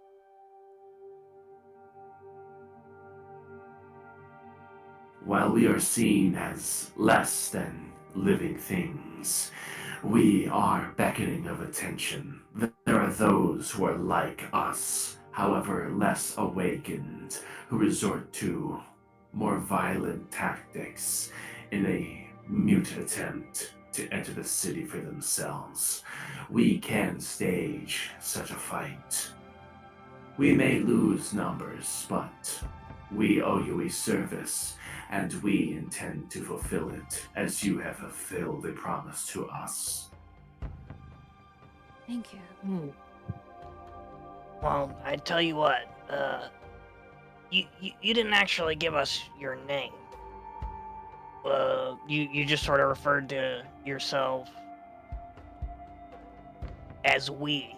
Well, what should I call you? We are a collective. Individuality is something that we do not value more than materialistic existence. We are simply core forged. You act as a hive mind, then.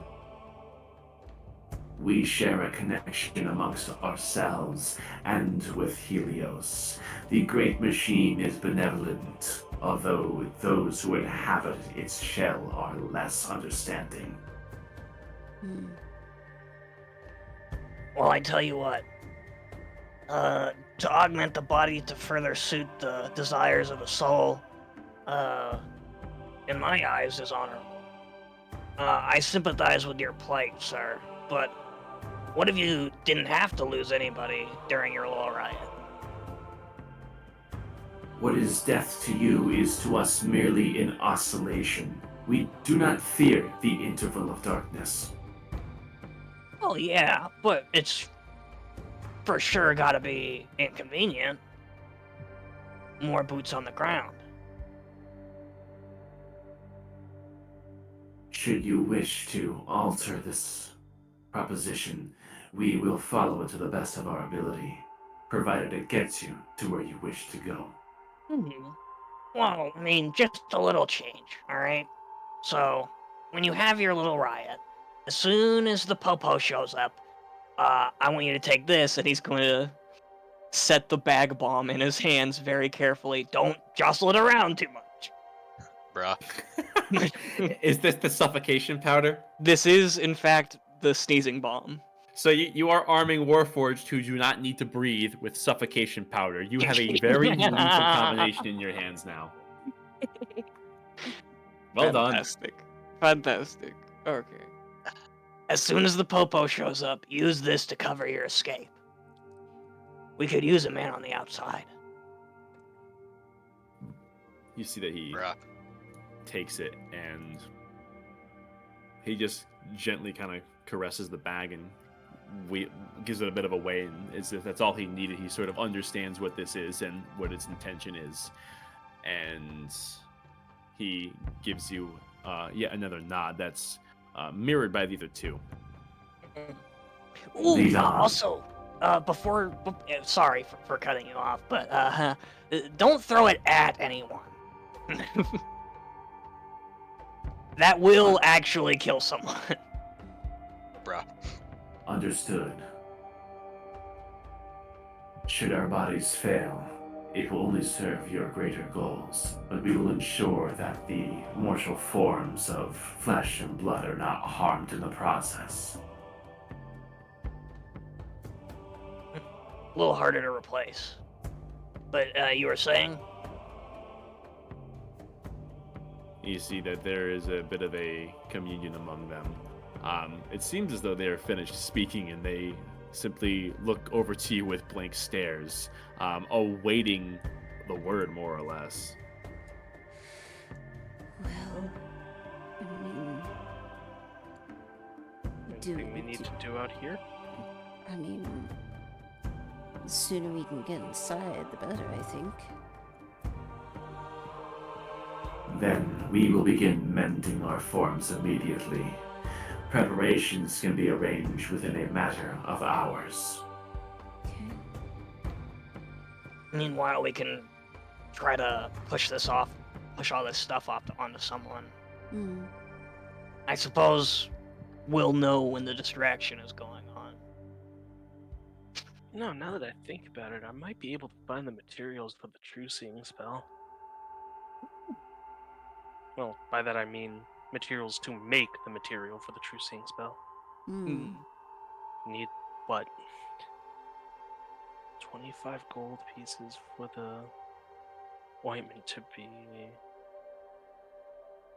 probably 50 gold just in case. Give myself a budget of that because you never know. All right. Prices are weird down here. Everyone consolidate the valuables that we're going to sell into the bag of holding.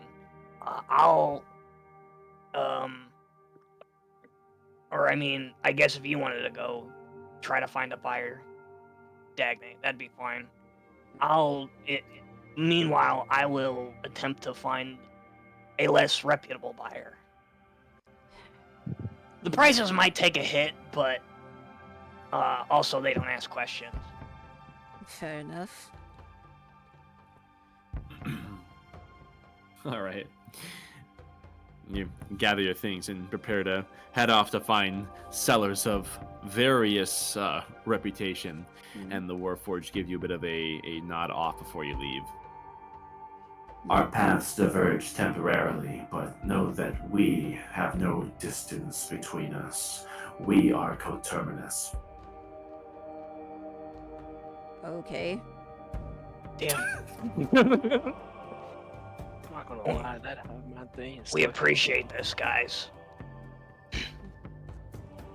And off they go as they begin to work the metal you gave them to sustain themselves. All right. Finally, I get to organize terror attacks in D&D. Wow, okay. Welcome to agree the with this wonders of action. chemical warfare.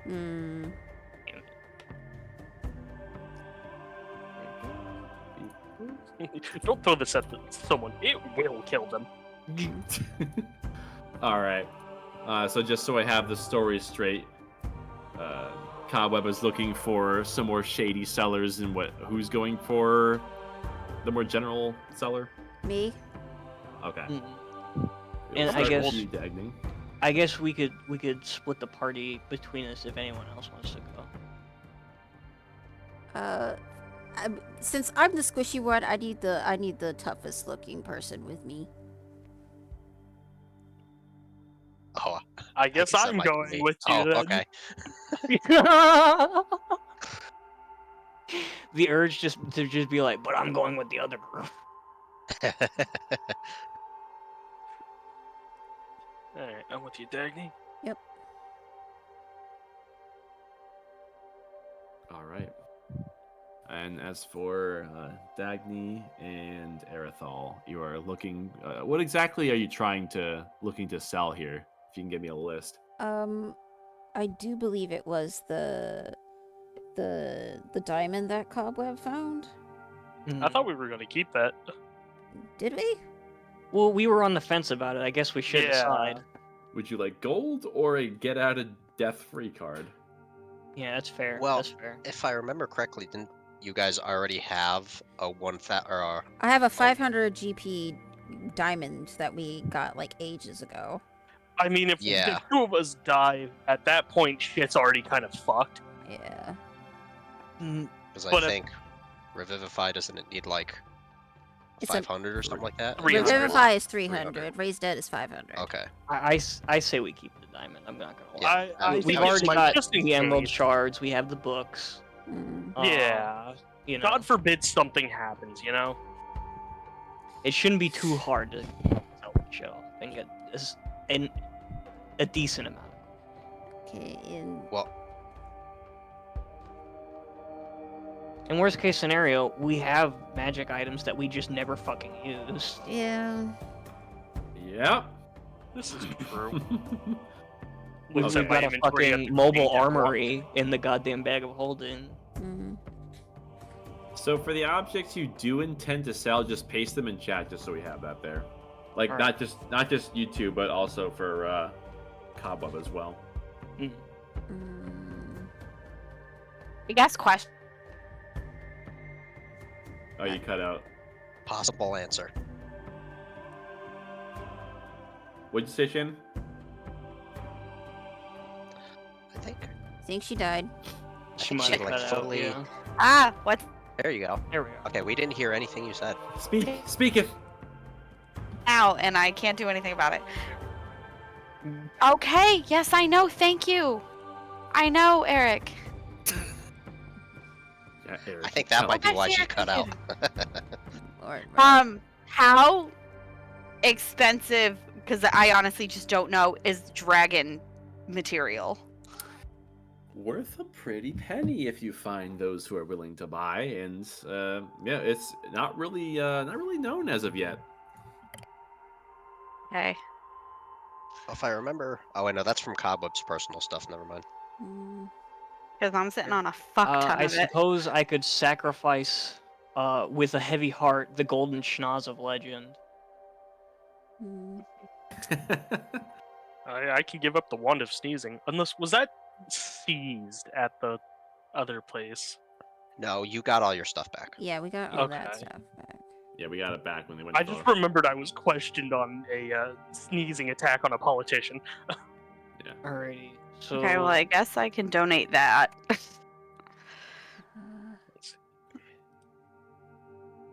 don't know how. There's no way that Hey, that meat is stayed good for this long. I will sell. I don't know how to ping this up there. Ah, here we are. Oh. Okay. That might... Oh shit! I guess I could get rid of the fucking chainmail I'm not using. That's just extra weight. The chainmail, you'd probably just go right to. Yeah, like a blacksmith. The blacksmith that I was talking to. I've tried using this. How do I ping this shit? I don't know. I don't know how to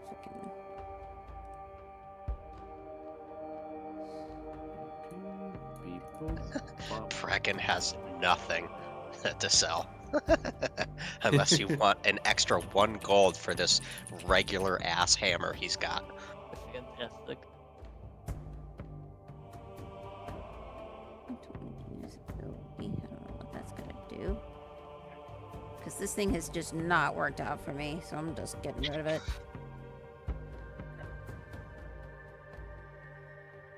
Let's see.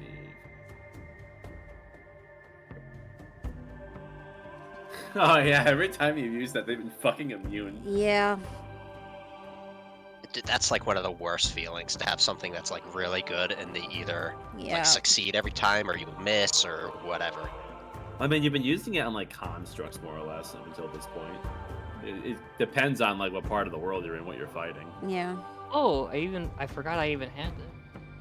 I'll also put up the ornate dagger. That was an attack. I see. Is there anything I remember on the ornate dagger? Yeah, I remember it was literally just an excellent base for an enchanted dagger. It's like a blank, basically. Okay, I was about to say. Really Just good the material.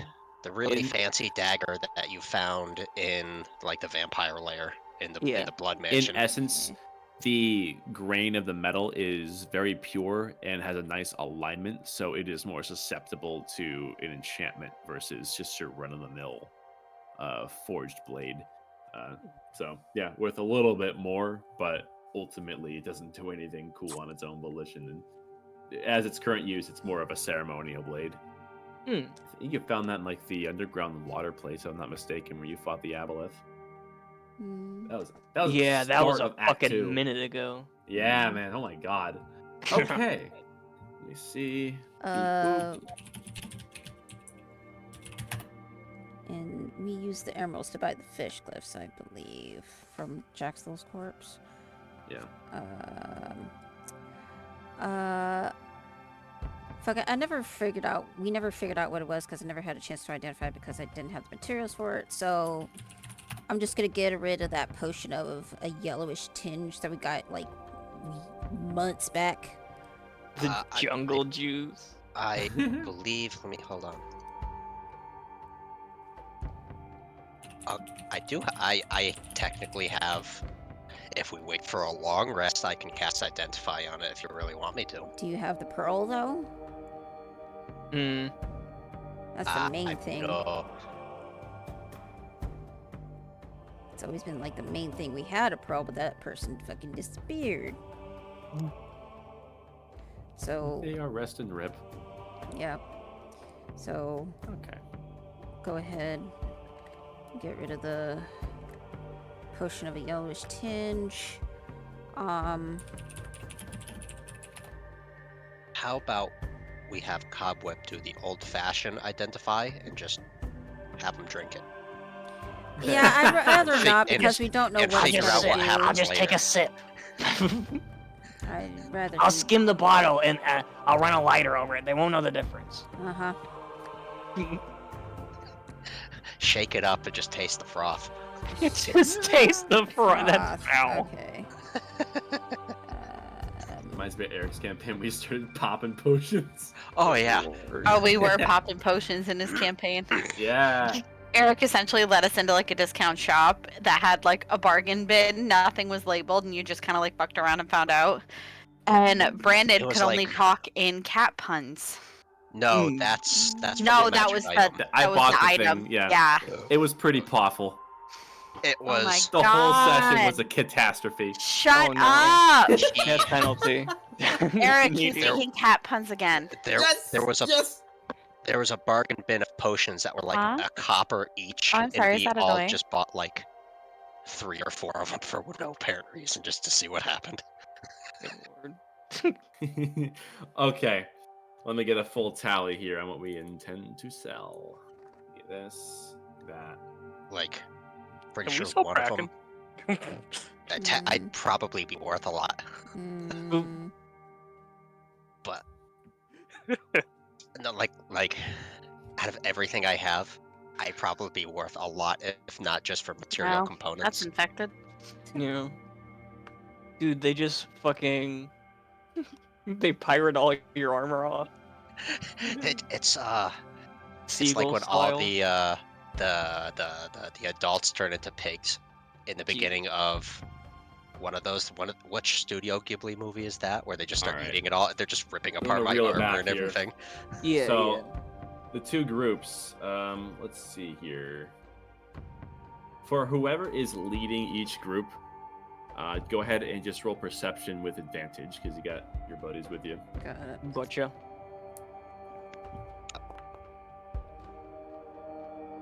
I assume Kraken and Nadira are kind of just like meandering around looking at stuff. Yeah, we're window shopping. Alright, the two of you, yeah, you can have one of yours roll advantage as well. Oh, perception, I'll roll. Yes. Sure. Yeah, you have probably better eyes than I do.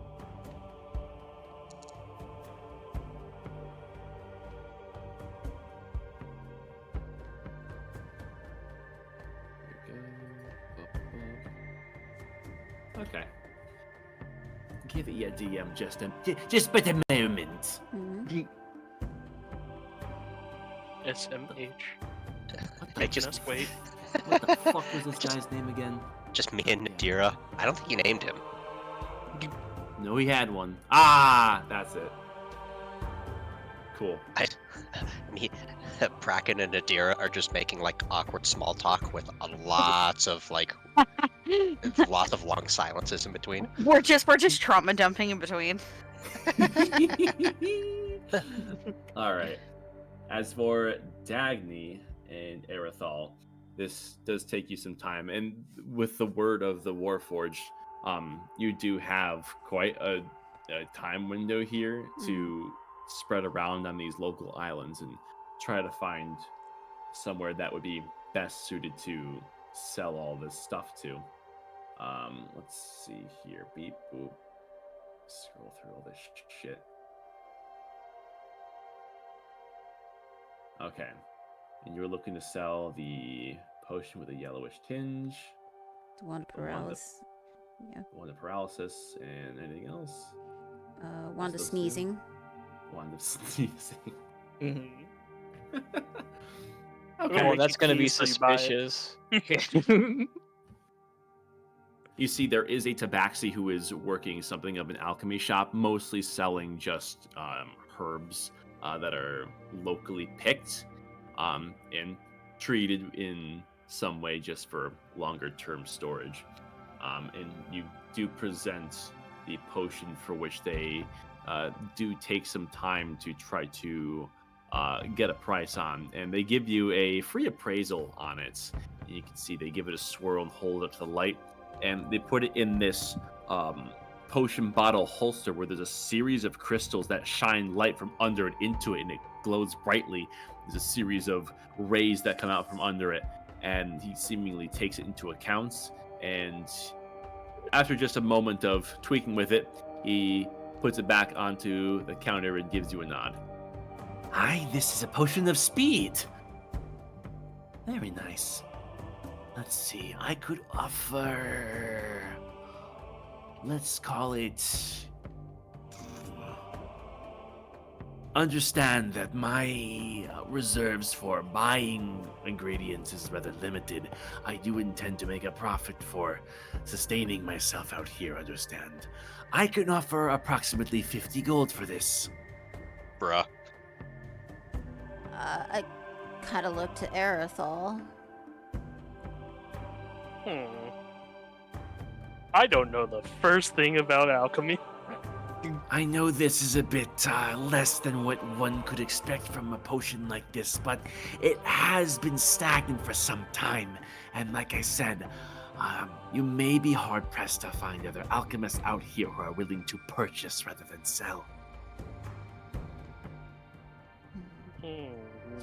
I'm just gonna insight that. Like, I know I don't know of any other alchemists, but... Can I give advantage by helping? Sure. Yeah, because I am proficient in it. Wait, yeah, let me make sure. Yeah, I am proficient in That's the insight. best number. Hey! 23. You don't see any immediate signs of deception or him being sleazy. There could very well be other alchemists out here, but you don't know how far you're going to have to travel to find them. And as far as finding someone who's very forward with their business, this is the closest one here. You could find one that's nearby, but you may have to search a more shady alleyway in order to find it. All right. 50 gold. Yes. Deal. Thank you kindly. Here you are.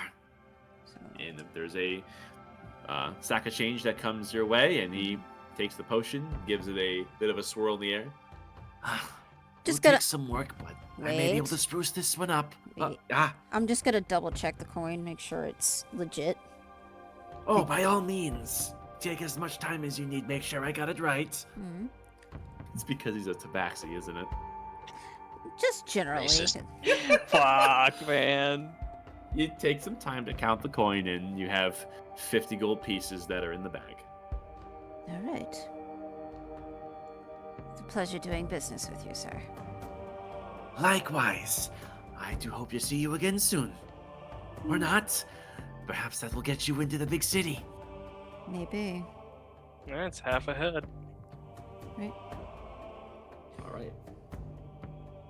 Here you go. Boop, boop. You do find that there is a nearby shop of a more modest set of mages that are running a larger cabin for a series of tools, armor, and a part of their trade seems to be some lightly enchanted gear for whatever they can come across out here. And in short, you would give them the wand of paralysis, present it, and ask for a price. And you can see that these are a group of half-elves it almost looks like a family-run business, and they run their numbers. And after a while, they do come back, and there's a young half-elf in his early 20s with his short brown hair and these freckles, and he seems a little skittish, but ultimately returns. Okay, so you had the paralyzed wand. Gotcha. I'm really not sure how much this thing is worth. I think you could easily get, given it's in relatively good condition, probably a couple hundred gold for it. The only problem is we're not really looking to buy things at the moment. We're looking to sell. So, I mean, we could offer some gold, but realistically, it's not really. It's gonna be underselling this by a lot, and I don't really want to do that to you guys. Do you know someone You who might is have buying? I don't know about anyone around here. You'd have better luck in the city, I think, the big city. Of course. Perhaps another idea. Perhaps an exchange. Something of equal value, or multiple somethings that equal the value. The main Oh. reason I want to get rid of this one is that it hasn't really done much for me. Most things that I've cast it on have been immune to it. Oh, well, that's your problem. You just have to know what you're going up against.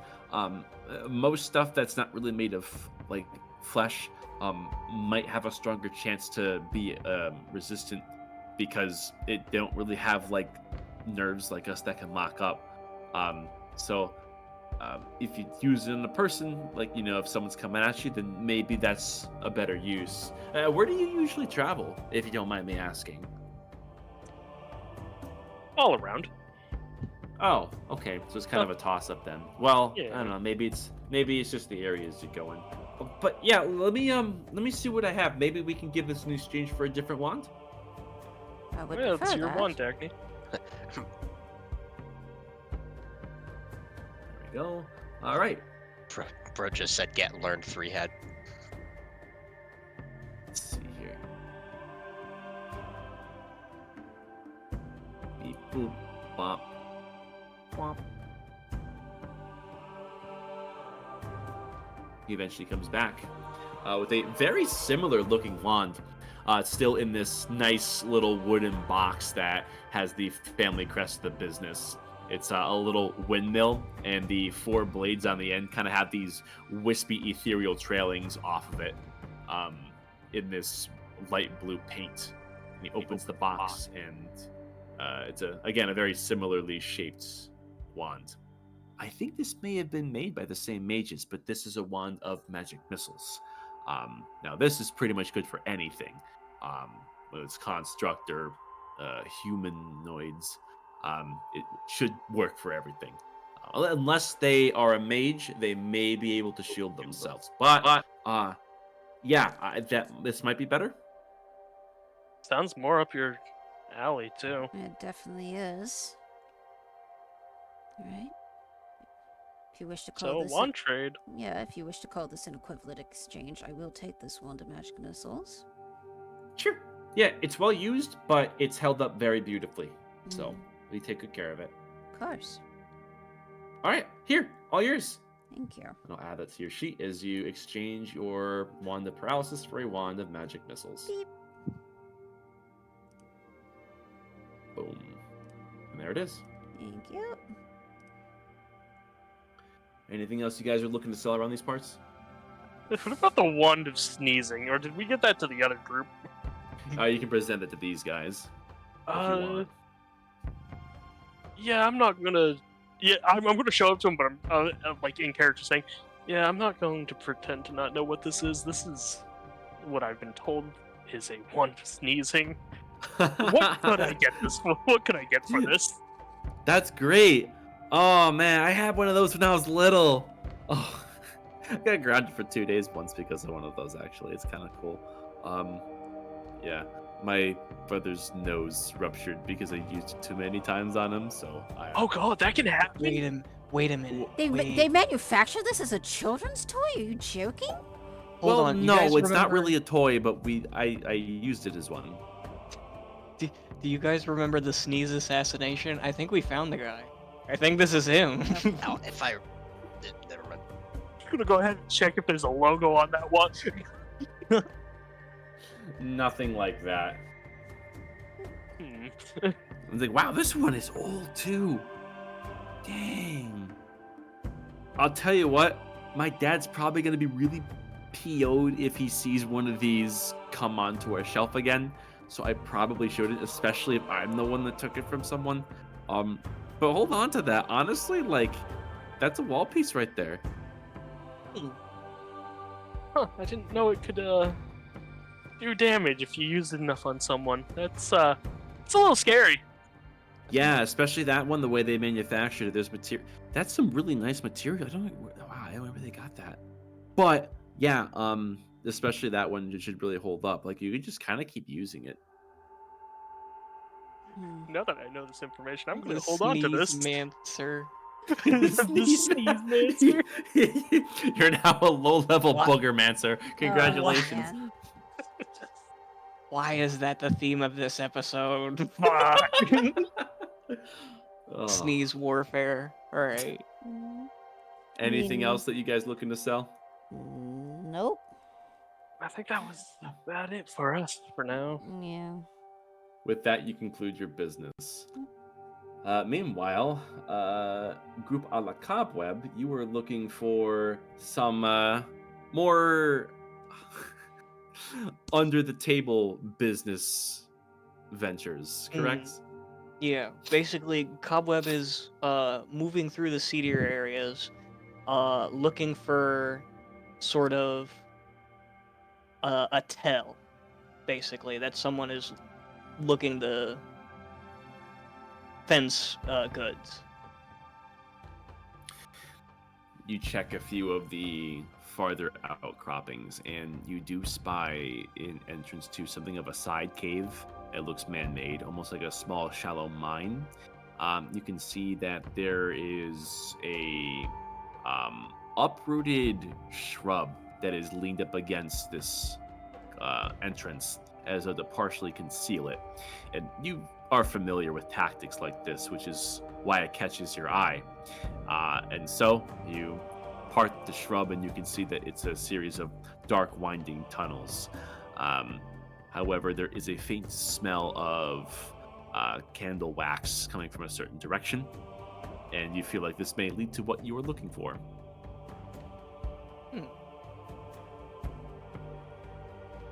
Yep, looks like a den of thieves to me.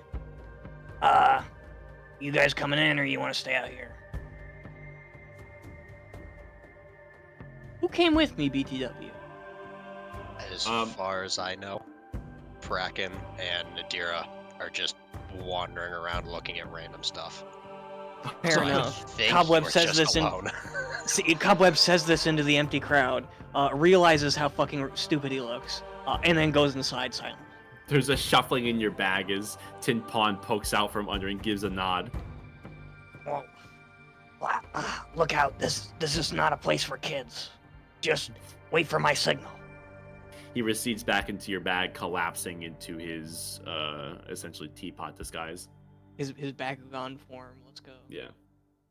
All right, and in you go. And let's see, your perception was 10. 10. Adding in. Bruh. You make it a good 20 or so paces, using your dark vision to your advantage, before there's a sudden metallic bite that clamps very tightly onto one of your knees. Ow. As a bear trap that was expertly laid in the sand is set off by your treading, as you take 7 piercing damage, and you are grappled in place as these jaws from the bear trap are clamped down on you. That'd be really funny if that was the bear trap you stole. That's what I was thinking. Do I recognize the fucking bear trap? I'm gonna roll a dice. No. If, No. if it is, and it's just like the fish guy or whatever he was, I'm going. This is gonna be amazing. Dude, it's gonna spark like a political thriller. It's a conspiracy. It's a different one to be sure, but you can see that this one is made of this gnarled, darker metal, and this definitely looks like something that you would see your own kin create back in Undershire. So, even though it's not the same, it still gives you a bit of a tinge of homesickness. Ow. As he bends down and attempts to pry the jaws apart. Roll strength. Gotcha. Ah. 18. You manage to just open it up enough to get your leg out, and the jaws clamp shut. You take a moment to shake off the pain. Your armor, for the most part, softened a lot of the blow. But from behind you, there is a sudden flaring up of this bluish light, and you can feel heat close to the back of your head, and you feel that there is a presence behind you, and you hear a voice. Come to be seared? You've come to the right place. No, I've come to move some of this weight on my back. This is some welcome you got set up. Oh, you're looking to lose some weight on their backpack, are you? Well, I'm glad we're thinking the same thoughts. Now, why don't you hand me over some compensation for disrupting my handiwork, and then I can get back to my business. Sir, I want you to look me in my eyes right now. That bro's about to get robbed. You can look over your I'm shoulder. not gonna and see lie, I'm carrying some pretty crazy shit. If you do manage to take me, it'll probably set you up for life. However, you will lose limbs. Oh, yeah? Is that a threat or a promise? I mean, I don't really give a wet donkey shit what you take it as. I'm here to sell. Roll persuasion. Could it be intimidation, please? I'll let you choose. he gives him the light skin stare. Let's see. Hey. Looking over your shoulder, you see that there is a blue-skinned male tiefling who has a firebolt prepped to the back of your neck. But seeing that you have your words sharply cutting into his ears, he squints his eyes for a moment, and eventually a smirk, and the firebolt extinguishes. All right, asshole. Let's be quick about this. I'm only humoring you because I think you're funny. Quick is my middle name. Now, is there a spot where we can discuss a price, or are we just going to sit here in my puddle of blood? Why don't we take a few strolls down this way? And do watch your step this time, dumbass. Yeah, I noticed. Immediately steps in another. I am watching my step. You see that he takes the lead, and he does hop and skip around certain areas of the sandy floor, which you, I would imagine, would attempt to emulate. Yeah. Motherfucker, I got tiny legs. What is this? Just give me an acrobatics roll. Oh, shit. Let's see. Acrobatics. How bad is this? +1. +1 in a dream. The DC was 10, literally. Let's go. In your heavy armor, just barely managed to keep up with his maneuvers, given he has a wider gait than you.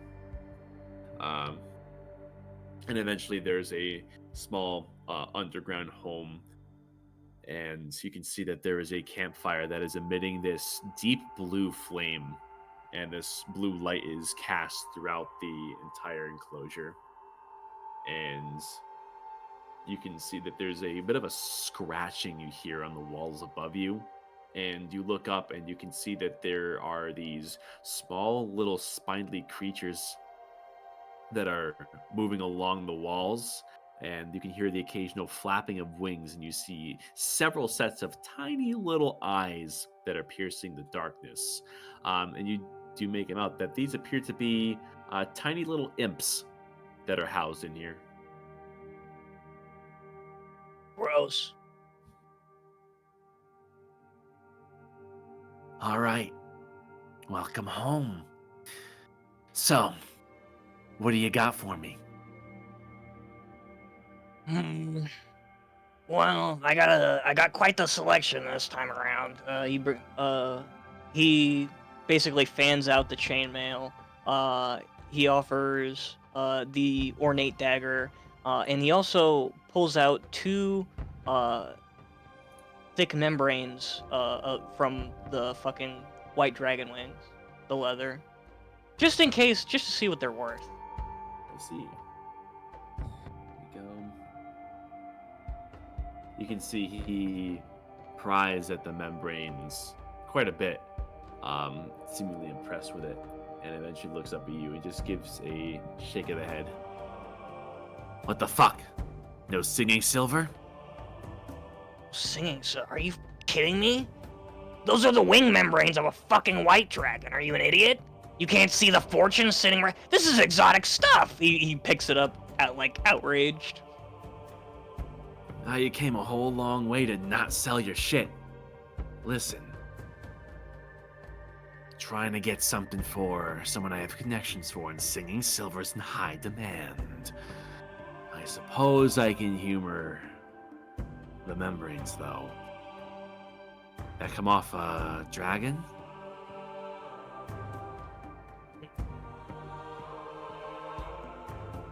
Potentially. You? Are you shitting me? Come on. Dude, I told you, I'm kinda him. Don't get your dick all stiff on me on here. Alright, let's see what we can do here. And there's a brushing up, like a leathery brushing up against your leg as a few of the imps are kind of crawling along the ground a little bit in a somewhat feral manner. And they're Ew, very small, unsettling. gross. Ugh. He kicks him. Imps are like as tall as you, if I remember correctly. They're particularly small. These creatures are tiny. Mm. And one that shudders and basically hisses at you before scurrying off. It's a good thing, too. I was about to take a foot off of his height. All right. Dragon parts. Sacrificial dagger. Let's do... Those two, let's do 250. 250. This guy. Yeah, you must really think I'm an idiot, don't you? Who's the one that stepped in the fucking bear trap? 500, take it or leave it. You see, I hear you say 400. I am not sure you're convincing enough. Maybe if you sweeten the pot just a smidgen. Doesn't even have to be anything nice. Damn, you must be hard of hearing then, because I said 500.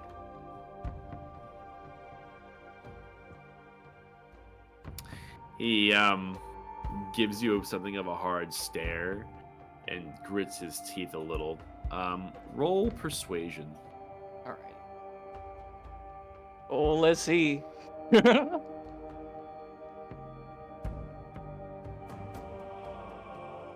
+2 in a dream. Not great. There you go.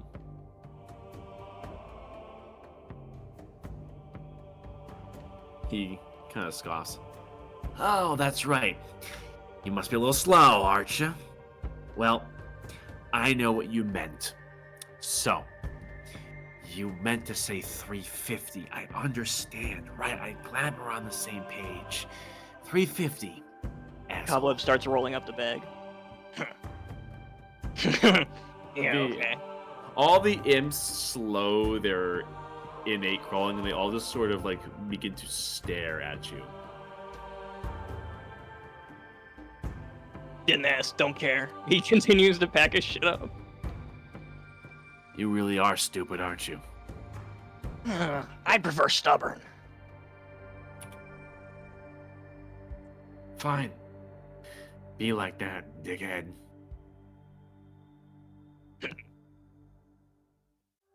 As he goes, oh fuck, I should have memorized the bear trap pattern. Fuck. No, please, door's right there. Okay. Is there? There's no like stick on the ground, is there? There's a few items that are all tucked away, but you can see that these creatures are kind of crawling all over them. There's no less than 2 dozen. I've got a stupid idea. I've got a really fucking stupid idea. Okay. And that day, Cobweb died. No, but let me cook for a second. Let me see here. All right. I don't think I'm allowed to speak after what I just did. Yeah. Oh shit. Hang on. No, because I don't have the stealth for it. I could never pull it off. Yeah, Cobble's just gonna get the fuck out of here. Okay. You need acrobatics again, don't you? You're trying for the exit? Yeah. Gotcha. Yeah, you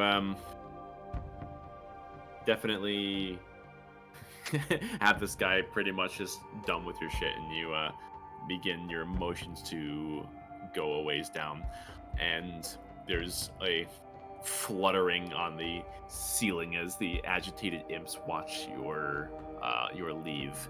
And you get maybe 5 or 6 paces down the way, and you suddenly begin to feel the kettle form of Tin Pawn begin to shove around pretty violently, and you hear something of screeching in your bag. It seems as though Tin Pawn is fighting an intruder. Oh fuck. Tell him to pile driver. He's gonna like fight to take the bag off. He's like, kick his ass! Kick his ass! Fucking fuck him up! Open the bag and see that Tin Pawn has partially extended one of his hands and is trying to strangulate one of the imps. The imp, clutched in its feet, has a dwarven concussive charge that, upon seeing you open the bag, pulls the pin. Uh-oh. Give him the chair. Make a I think it's a dex saving throw. Let's see. Hold on. Oh fuck. Seeing that happen, can I hug the imp to my chest and try to absorb it so Tin Pawn doesn't take any?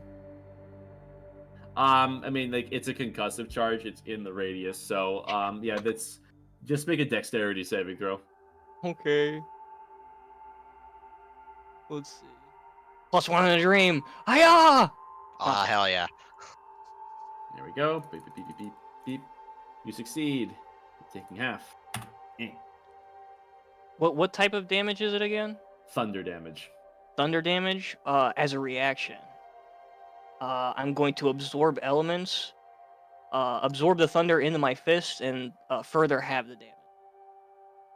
So that's down to 12. You take 6 thunder damage in total. As you're relatively fine. The imp is just absolutely obliterated. There's a bluish red mist, and this was your bag, right? Let me see your boop beep bop. Your backpack is absolutely destroyed by having effectively a grenade inside of it, so that your contents would go spilling out onto the floor, and a loud boom echoes through this tight corridor. Sand and dust are kicked up everywhere, and you can hear the imps from the far room begin to frenzy, and you can hear them crawling, and there's a flapping of wings that are rapidly approaching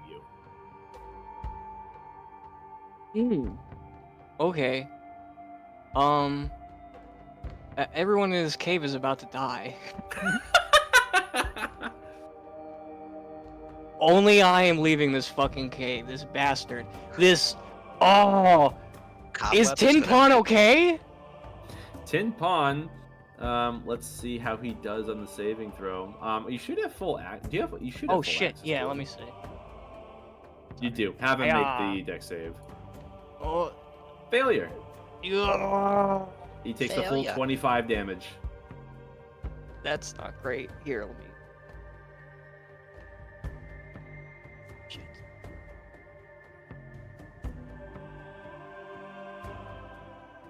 Okay. Is it initiative at this point? At this point, I will set the scene that you're in a thick dusk cloud, you're disoriented, your bag exploded, and all of your shit is on the ground, as is Tin Pond, and it is your turn right now, and you can hear that the imps have been frenzied further down the way. Oh, okay. They will be here shortly, you think? Right on. Okay, let me think here. Cobweb is gonna do his best version of the how many like toddlers can you take out if you are armed with a metal baseball bat? Holy shit! Jesus Christ. Okay. I guess as setup, I'm going to use my last mountain rune, pull out the Tide Cutter, activate it, and then action surge, for Flame Blade in my other hand. I'm about to go nuts. Okay. Are you I just guess. swinging wildly at the air? Yeah, I'm. He's in full on blood feud mode. Blood feud. You know, Dancer of the Boreal Valley. It's that, but with more testosterone. I see. I was thinking Blood Feud from Borderlands 3. Yeah. You activate your flame blade, and you've been swinging wildly as the flames very vaguely illuminate the dust cloud that you're now in, and there's a flurry of small wings that are all around you. And you do feel the blade connect with a lot of these imps. However, they don't really seem to go down. Because the imps are immune to fire damage. Shit!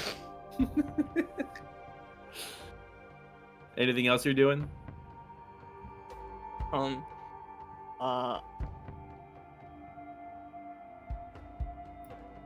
No, I action surged. I guess I'm going to, this is a shit show. let me see here. all I could picture is just Cobweb like running through the center of the town, being chased by like 100 imps. See, hold on. I will say, in your bag, going kablooey, like your personal effects are scattered on the ground at the moment. Yeah.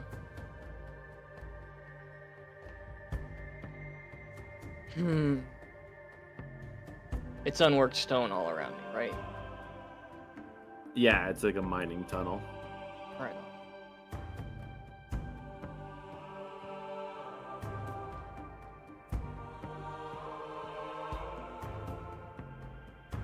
Yeah, that's the end of my turn. I don't have the action economy.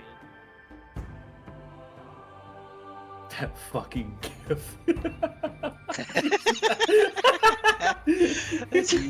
Sorry, I have nothing better to do because this is just out of my control. Oh god. The imps advance, and you're still in a dust cloud, understand? And you can see that they are mostly directed at the ground, and they are intent on grabbing things. Oh no. Yep, they're grabbing all your shit. Yes. Get your Let's pockets run, see. bitch. They're gonna make a group slate of hand roll. That's pretty good. I'm gonna roll a dice.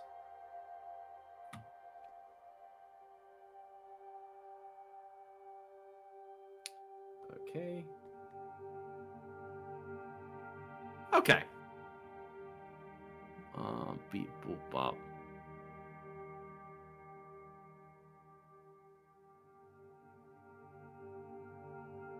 And you can see that they are grabbing things left and right at the moment. Bop.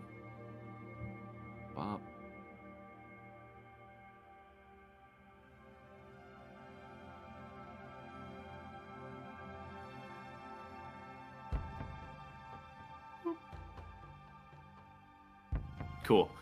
That is their go. Actually, they're going to have a couple of attacks going your way. That's kind of an important thing I forgot to mention, isn't it? beep, boop. It's a few stings. Beep, beep, beep. Oh my god. Alright. 3 attacks. One's a 17, which will not beat your AC. The other is somehow also a 17. The third is a 22. 22, that'll hit. You take 7 piercing and 7 poison. The poison is halved because of the hill root. So that's 3. Yeah, right. And that's their go. You are up next.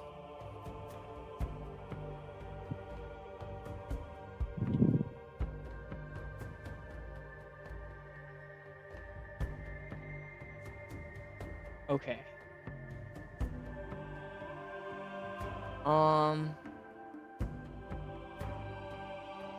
So I still have the fucking thunder damage.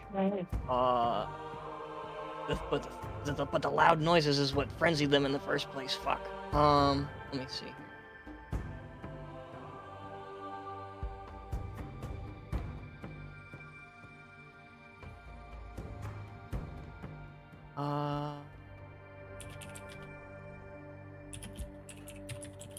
Oh, shit! No, I do have something for this. I'm an idiot. Okay. I'm going to cast Gust, to attempt to hedge out the vapors around me. Oh, wow. Yeah. You do so, and you blow back the dust cloud and a lot of the imps along with them, given they are very small and lightweight, giving you a moment to see your things on the ground and pushing them away from you. Okay.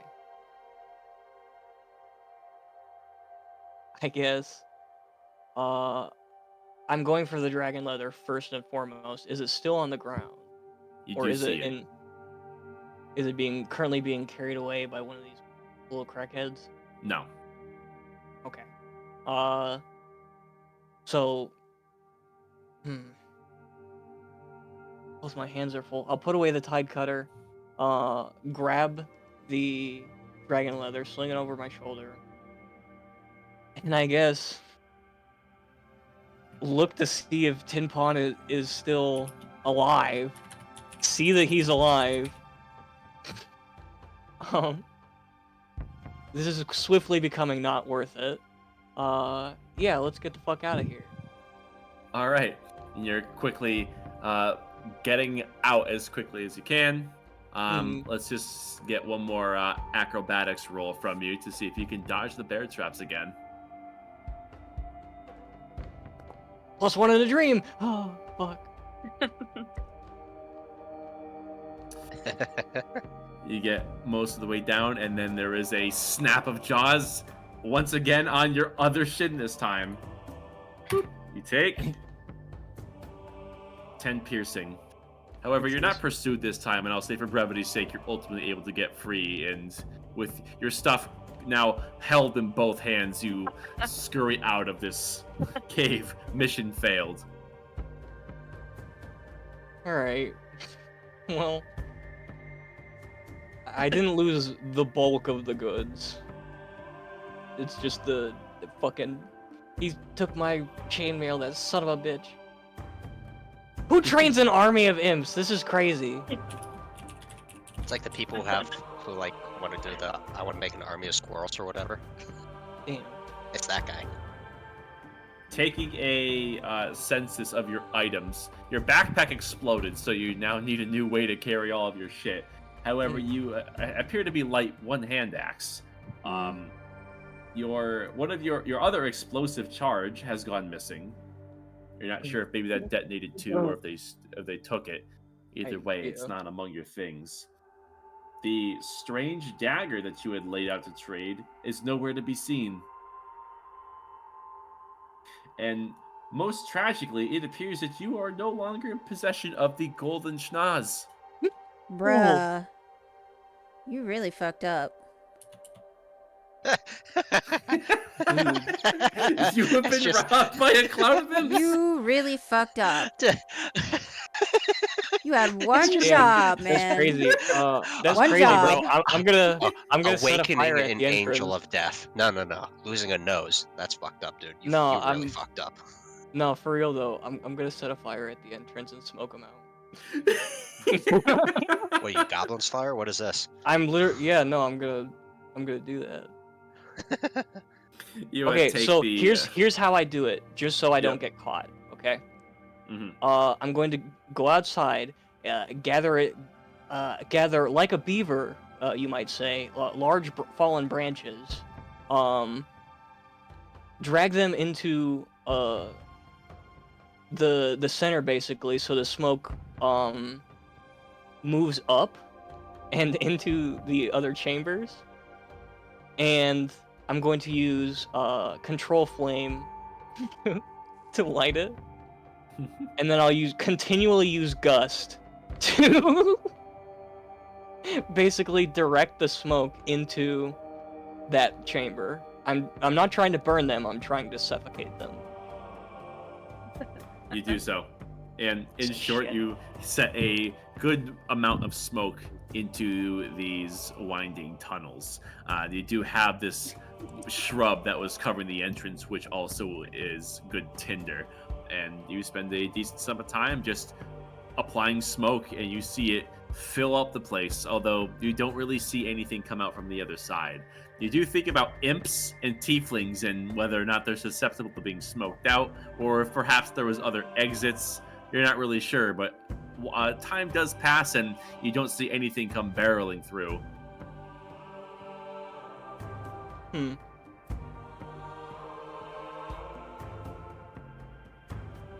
There is also the stupid option. No, I'm too stupid. Let me see. You're already balls deep at this point, like. Yeah, I Just might use as the well rest full of the send. grenades and blow up the entrance. Yep. Tin Petty, stand guard for me. Oh, I'm about to jeez. go commit a murder. What the fuck, dude? God! What is happening? No, he just fucked with the king of Undershire, bro. It's game on. Okay. See, all this is happening, and then I just picture like Kraken and Nadira sitting on a bench that's just slightly too small for two people, and they're like leaning away from each other to like try to give each other space, but their knees Yep. are still touching weirdly. Yeah. And And what- we're just and like, what- so what do you think of the weather? Like one of you's got like a fucking bug that keeps buzzing in your face no matter how many times you swat it. Silky's still on my fucking antlers, man. Yeah. All right, Cobweb, were you set or? Jesus Yeah. I'm going to yeah, I'm going to ready the tide cutter, and I'm going to go in swinging. You're just going in back in there swinging? Yeah. Oh jeez. What Fuck the it. fuck, man? What do you mean? Oh no! Deals don't go sideways for Lord Cobweb, bro. All right, so let me get this straight. You're running back into the now smoke-filled, winding tunnels, swinging tide cutter. All right, I'll cut my losses. I know what I'm. Thank you. It's like, Oh, how many come more on. bear traps do you want to get bit by? Like, bruh. I was really looking forward to it though. It would have been really funny. Until you had to go retrieve him. Who said I was gonna retrieve him? Look, the consequences of your own fucking actions. Okay, do this. As for the two bench-faring folk who are sitting back, there is a bench to sit on. There's plenty of public seating. It's a bit rickety. With the two of you on it, you're really stressing the beams, but you feel like it's had worse. You're within earshot of the top of the hill, where you can see there are one of those Auroran illusionary irises which project what looks like news bulletins. And you do listen in, and it's, let's see, give me 1 second here. I have to find his art. There we go. You eventually see that there's a few interviews given by this fellow here, who appears to be the interviewer. He's being addressed as Big Kogan, and appears to be a full-on orc, extremely wealthy, who is spending his time interviewing what looks like just a bunch of random people. If they're of significance, you don't recognize them, and they're weighing in on their thoughts on recent worldly events, particularly that of Highshire and the efforts up in the northwest. And you see that people are widely fearful of Highshire, and they're often referred to as angelic cultists. And a lot of the blame for what's being happened in the Northwest is being blamed on them. There's a point of contention as to where the finger pointing goes to the ultimate omen within the Northwest, and whether or not we should abandon it or put our resources towards it, or somehow get Highshire to be wiped from the map in some way. People are very opinionated, and they are not pulling their punches. It gives you a bit of a sour taste listening in, because it's very apparent that their worldview is very skewed. At least the people being interviewed.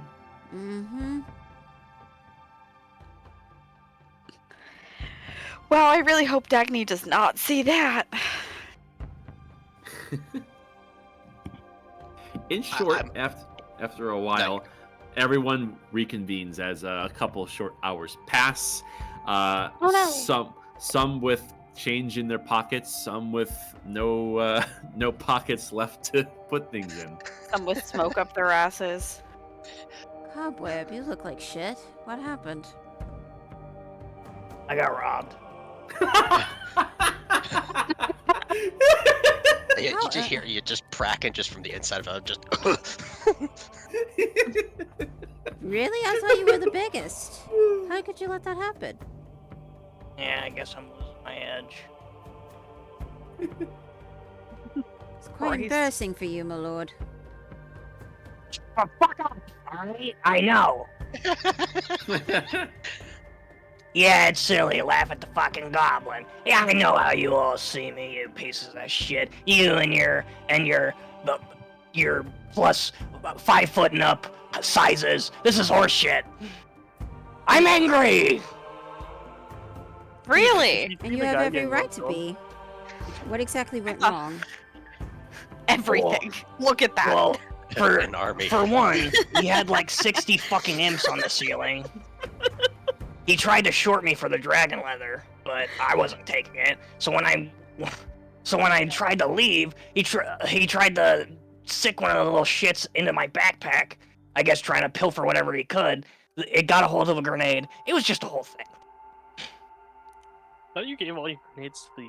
That's the whole point of trying to come to a negotiation, come to a compromise. You haggle.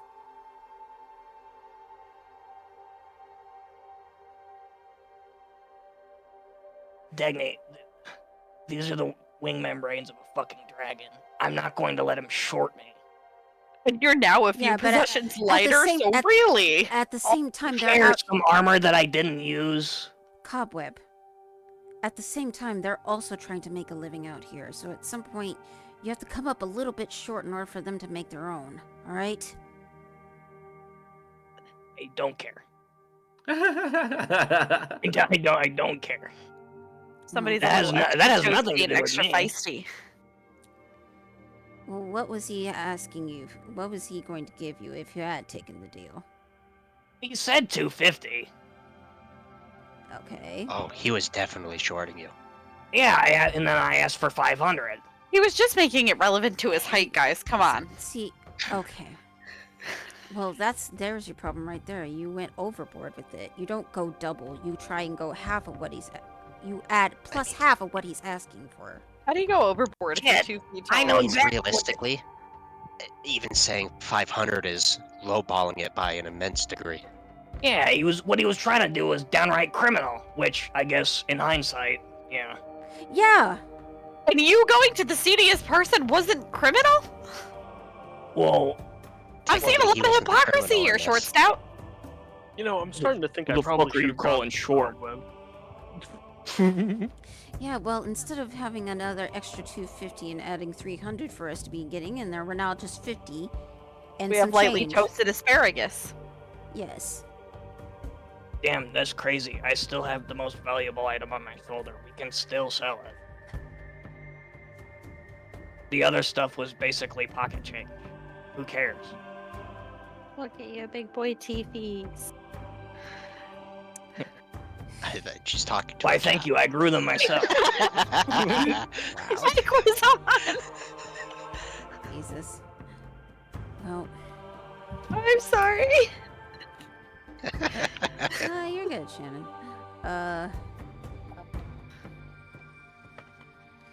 Look. I'm sorry for kind of nitpicking at you, alright? I know you had it tough.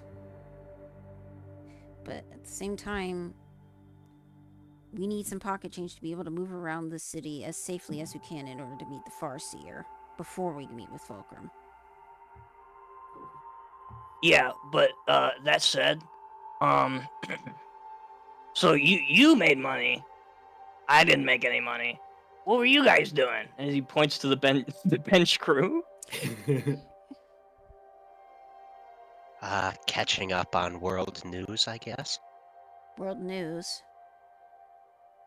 There's some interview going on the hologram about what they were like, just interviewing the masses, asking about what their opinions on whether or not they should let Highshire be, wipe it from the face of the earth, a bunch of different things. We're a bunch of angel worshipping cultists. Yeah, a bunch of different things. Is that all? Basically, yeah, it was just a bunch of, they only show like the Hicks opinions because they tend to have the most outlandish, so take it as you will. Well. Oh, it's none we didn't already know. Well, if it's the cultists they fear, why not use it to our advantage as well? Not just with collective sacrifice. I do still have that illusion iris. I could use that to my advantage.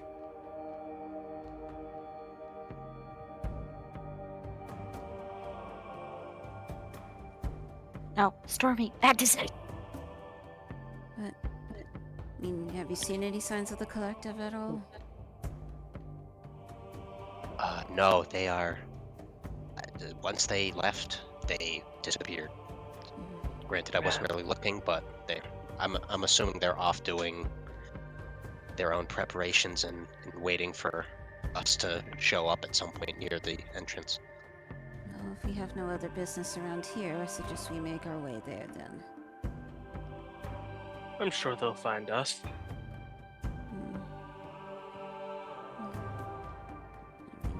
I see no other business we have around here.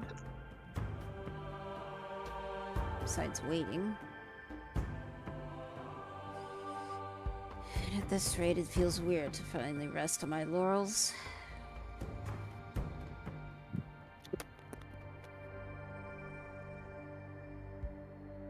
Feeling like a shark always moving from one purpose to another. Damn, that's crazy. I feel like a anti-mind dog. It's not because you got blown up. Gee, I fucking wonder. Somewhere. Yes, it's because I got blown up. Have you tried not being blown up? Yeah, it's not great. Do you feel like a shark because we went to the beach? Precious angel. Fantastic. Not necessarily. Oh. I mean, you were in the water, so I just thought this what you meant. It's more so the constant moving around just to survive. Well, I'm glad we're gonna be high up on land, though. Ludogran must have found you such a delight with a childlike mind like yours.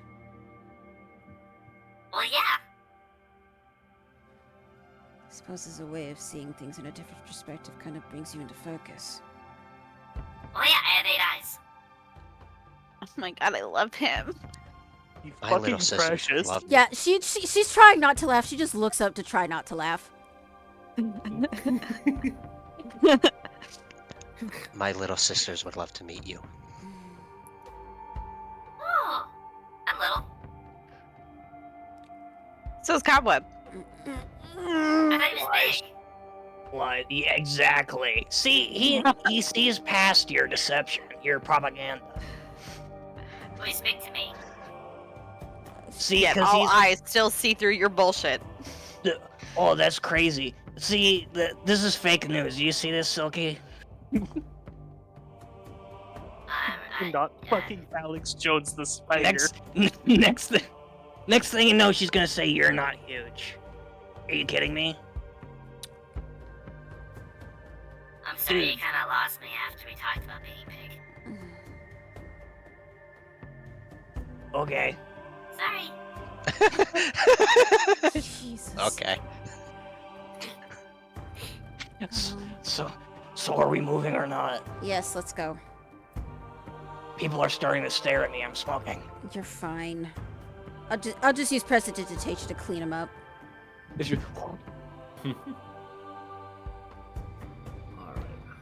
Give me a moment here. Wait a minute. Right. Ooh.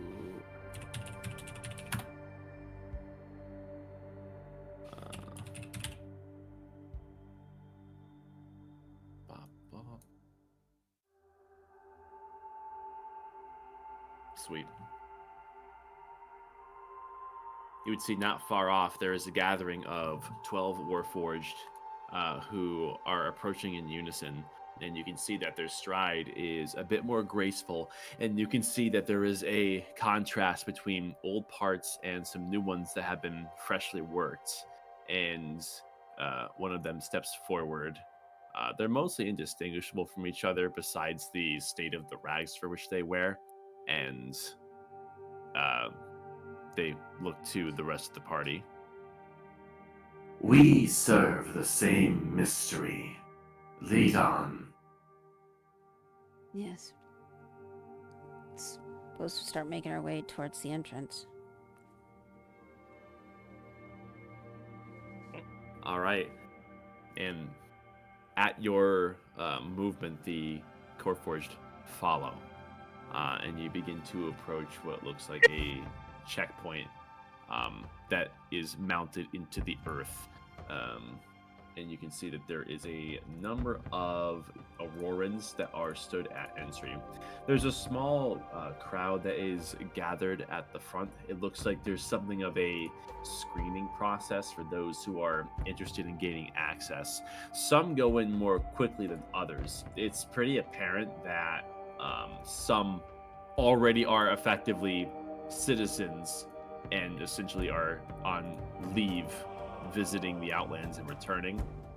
Others are in the process of being screened, and there's a arrangement of sentinels that seem to be orchestrating the process. Higher up, you do see that there is an officer that's on something of a post that seems to be overlooking the process, although he is writing in something of a ledger, although his posture is somewhat relaxed. And the Coreforged follow your advance, and you make it just to the outskirts of this area before being seen. What would you have us do?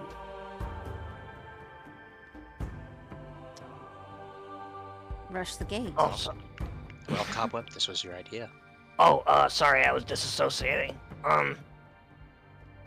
Oh yeah, just go a few blocks down, do your riot, and then cover your escape with the sneeze bomb. Well, Just so I'm clear, you're intending for them to start a riot adjacent to this place?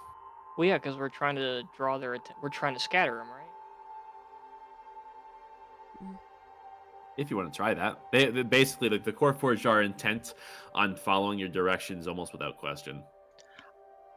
I thought the goal was you're going to throw the sneeze powder sack near where the guards were. Oh, right. That's get that's them why to hedging just- out vapor was important. Okay. No, I remember now. All right. Then yeah, we'll do that then. Try not to hit anyone. Just lightly pepper the place. Okay, so just so I understand the plan, they're gonna throw the powder at the gate area. Yeah, preferably higher up so it disperses. I see. And the core forge are essentially trying to corral them away from the cloud. Is that what I'm getting? Make an opening for us, right? Yeah. Yeah, it's basically just cause havoc. All right. Be a nuisance. Mm-hmm. War crimes. Yeah, And well- hopefully a bunch of other people decide, oh shit, book it in. Well, it's less war crime and more espionage. At your command, the 12 Warforged begin to march in a unit with considerable speed. They can see that they kind of hug a lower outcropping of rock, and they quickly file in and rush this gate area with this coordination you haven't really seen in a group of beings before. It's very clear that there's a unspoken unison within all of these Warforged, and the one leading the charge quickly has an overhand toss and would explode this powdery substance, which erupts into this hazardous looking cloud that would pelt the guards, and a lot of the citizens that are in the process of being screened are caught inside of this suffocating gas. There is, within a matter of seconds, order turning into absolute chaos as there is the unsavory sounds of people choking. You can see that the core forged quickly move in, not being affected by this substance, and quickly begin tackling and pushing people off.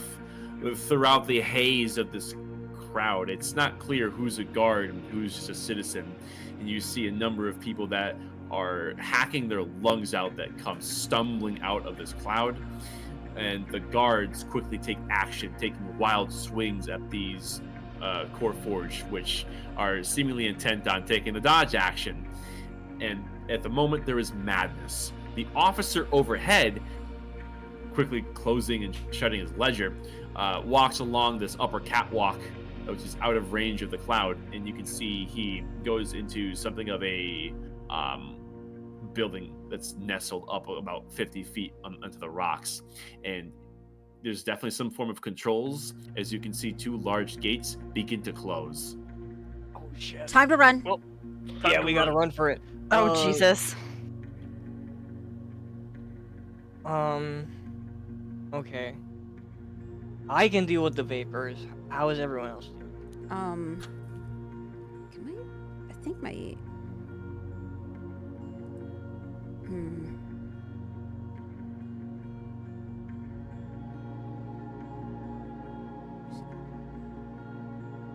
Anybody, do I hear a wind war? I mean, I do have warding wind, but I feel like that's pretty friggin' obvious. Oh, If we're trying to sneak in, I mean, I can cast it on all of us and it will contain all of us, but... yeah. Although I imagine with all the craziness, maybe people from above will spot us, but once we're through the gates, I imagine all semblance of sort of surprise is gone. Yeah, no, we gotta get through it quick. Yeah.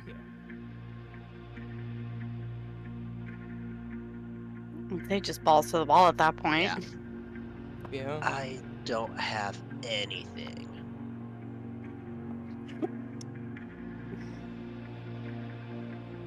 Any of my spells would be extremely attention grabbing, and they would not. Yeah.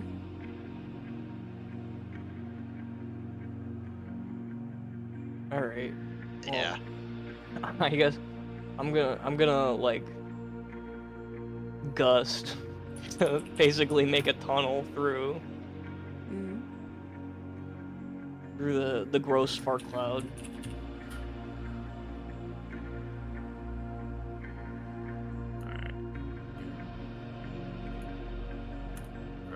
Okay, so you're using Gust to create an avenue? Yeah. I see. All right. And is everyone following? Yes. Yeah. Okay. Yep. The dust of sneezing and choking is, let's see, 30-foot radius. Constitution saving throws, and it is non-magical, which is good. Which means this gust shouldn't have any problem. Still, it's not perfect, and this stuff is swirling all around. I will have the party for, let's see, everyone except for Kraken, because you have filtration in your helmet, needs to make a Constitution saving throw. I still fully assume thank God. Kraken holds his breath as he runs through just because. Nice. Oh, Aerithal! Oh, I can't help with that regardless. It's now one. God damn it. Everyone's moving through, and you can hear that there is something of an alarm blaring out within the inner corridor. Let's see. And while this is going on, unfortunately, Aerithal, you are at the back of the party, and you get a lungful of this, and you fall to the ground as you fail the saving throw, and you are both suffocating and you're incapacitated. And for the moment, you're dazed. There is chaos all around you, and there's a mix between terrified citizens trying to gain entry, Coreforge that seem to be darting in and out of the fog, and the occasional whiz of an electric blade coming from these sentinels who are attempting to control the situation. And you are completely disoriented. And everyone does see that your friend fell behind. Question. No, because this would cause so much tension. This is not subtle. Pracket is just gonna run back because he doesn't need to breathe it. He's got the filter. Oh, and that's just true. Pick him up and throw him over his shoulder and start getting through the rest to join the party. Okay.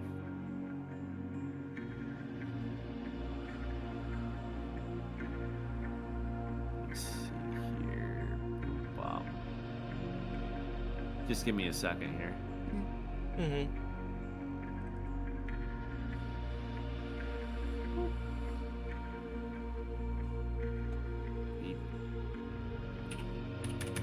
No. Don't you do it, little chaos gremlin. Of course, this is having Now your she's talking movement, right now. so you take up the That's fine. rear, going back to rescue Aerithal, who Aerithal, you're actually suffocating at the moment, but Kraken scoops you up and go through the confusion. Kraken, hello. In your armor, you are confused from an Auroran Sentinel for a Warforged, and he takes 2 swings at you with an arc glaive. Let's see. Can I, B-Man, am I able to do anything? You're incapacitated, so you can't take actions or reactions. Alright, I just wanted to make sure. Quick thing. Yes. Because I have Sentinel, and he's entering my combat radius, would I be able to reaction punch him? Or am I just like using everything to hold on to Aerithal? For one thing, you're in a fog cloud. For another, there's people that are constantly entering your peripheral. Okay. So I'll say, for the sake of you concentrating on carrying Aerithal and the madness, not really. That's fair. That's fair. Although afterwards, after he attacks, obviously the focus on him. If you want to use it in some way after, that's fine. And his 2 attacks, a 18 will ping off your armor, but a 22 will hit you. Oh, that's right. Ties Defender. Yeah. Or beats it. He rolled like dog shit, and you take a grand total of 7 damage. Magical. Wow. There you go. And I'll give you a turn here, Kraken. I don't know what that's there for. But okay. Let's see, what can I guess I'll just disengage and keep going. And yeah. Okay. You do what you can and disengage, and further into this tunnel you go where alarms are blaring. Oh, That's what it is. Sorry, no, I just figured out I'm still concentrating on a spell that technically went away forever ago. That's fair. You can see as you run in behind you, the interior here is something of a common area where people can get checked out before there's a series of tunnels that begin a gentle incline upwards and forwards. And looking in, you can see that a lot of these citizens made it in with you, and through the madness, you do blend in, especially with two of you having the cloak of passing glances. You keep your heads down. Yes. And you see a deposit of sentinels, 6 in total, in unison, are going right past you and into the scene as these large blast doors continue to close, slowly sealing off access to the madness. It looks like your diversion was successful.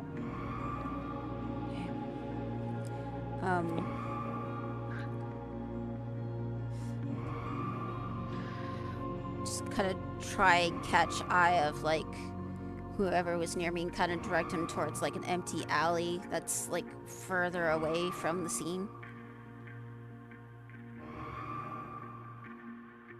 Here we go. Sorry, say that again. I was saying that I'm gonna try and like catch eyes with whoever's closest to me of my party and direct him towards an empty alleyway that's far away from the scene. Gotcha. I imagine everyone's following. Yeah. Erithal, it takes you a good couple of moments to hack your lungs out to get that vile substance out of your system, but eventually you are within your own abilities. That was not fun. Are you alright? I can breathe. Well, we did it. We're in. All we gotta do is avoid getting spotted acting weird. Now. It's gonna be so easy. Well, the thing is, we don't really need to do anything. Well, I don't know how to get to Fulcrum, so I suppose I need to ask her. And I will go ahead and cast Sending and send a message to Fulcrum.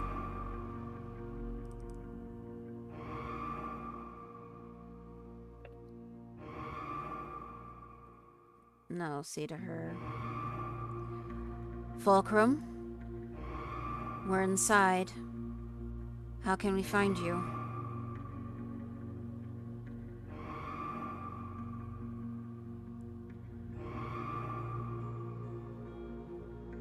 Follow the path to the Great Star.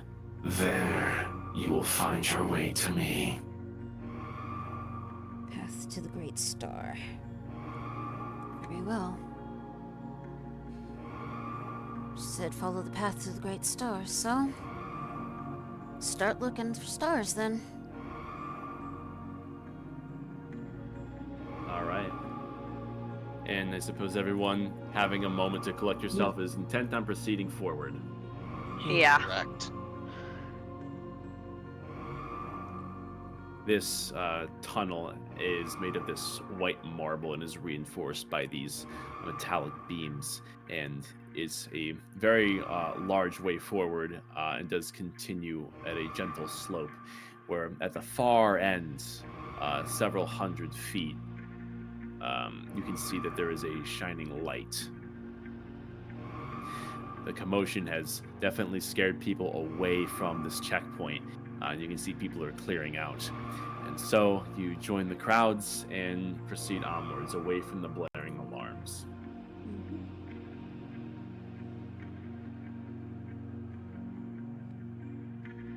Continuing forward, this light gets brighter and brighter, and you can smell a fresher, cleaner air coming from just beyond the threshold of the end of the tunnel. And in the crowds of people of all walks of life, you do see that the faint, blinding light eventually gives way to something of a cityscape. And before you, lay Aurora South proper. Whoa! Whoa! Oh my god. That's so cool! Like frickin' Hogwarts, Yeah. but angel. Welcome to the Southern Capital. You made it. My home is beautiful, is it not? Hogwarts! I thought your college was Claymora. I have GID. Nevertheless, we need to follow the path to the Great Star. And there we'll find her. So I'll just start looking around for like any like signs or indicators that with like stars on them. Roll perception.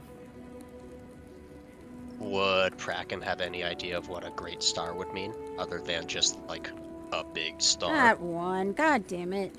Oh. Isn't Dagny sees the immediately building. familiar to you, no. And as for Dagny, try as you might, you simply don't find anything that's implicative of a star. It's a big city, and taking a look around, you see the brilliant architecture. And one thing that is very striking and almost surreal to you is, although it lacks any of the flowing banners of Highshire, it does remind you a great deal of home. Although the scale here is far, far larger. It's as if Highshire was far greater in its expanse. Like a far future where your home became so much more. This could have been Highshire if it had been left alone. For some reason, honestly, doubt that. The Auroran Dawn didn't create a quota. That was a monster lurking within for a long time.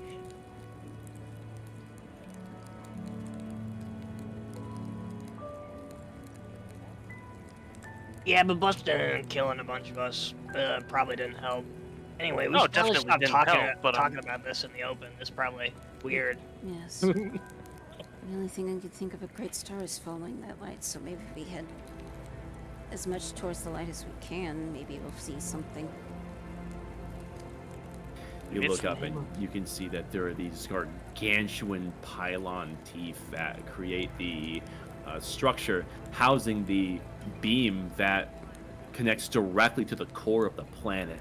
You can see that this entire civilization is built around this megastructure, and you can't help but get the feeling that somehow they have control over this structure, and terrifyingly, the implication would be some level of control over the heart of Helios.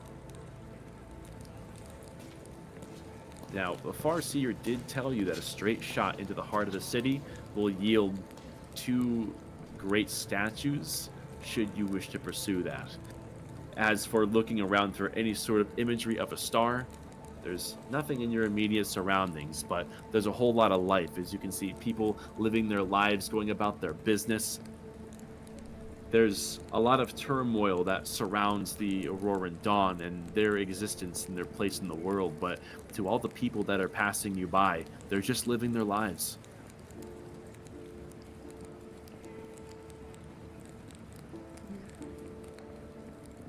Okay, maybe instead of looking up, I'll look down at the ground. Like, does anything seem out of the ordinary? How do you mean?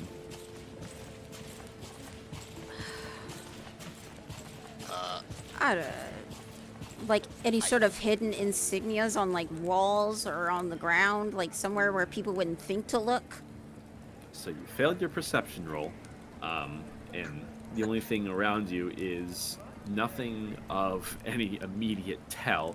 Looking to immediately try to decipher a meaning out of this, there was this white gilded stone that gives way to the streets that go in all sorts of different directions, which you follow with your eyes, and you can see that there's what looks like a few well-kempt, hooded individuals who are to themselves scheming at what looks like a far corridor. Off into the streets, you can see there's a mother with her 2 children, and they seem to be enjoying this colorful treat that you do not recognize. And the kids just seem to be absolutely hyper with energy the more they consume this, much to the disgruntlement of the mother. Over off on a park bench, you can see that there's a couple that is arguing pretty loudly about their relationship, while just one bench over, you can see another couple is watching them and laughing at them. Over the way, you can see there is a man that seems to be selling maps to certain parts of the city. And there's, you can see 3 elven bards that are singing show tunes in the middle of the streets as the occasional coin is deposited into a hat, for which they give a nod at each generous donation. Everywhere you look, there's more and more signs of life. You're not really sure where to even begin. There's a bit of culture shock to all this for each of you, save for Praken, who has seen it all before. Well, I'm stumped. Praken? A great star or anything like that is new to me. I've never heard of anything being referred to as such, not even the statues. But that's kind of... I can get us there, but that's not necessarily the order you wanted to go in. No. I mean, if we just need a place to stay, I know of 2, but I'd rather not go there, because that would be some of my siblings' homes, and I don't think that's right to bring them into this. No. What if it's a metaphor? That's what I was thinking. Or maybe it's Great Star has something to do with something this person knows.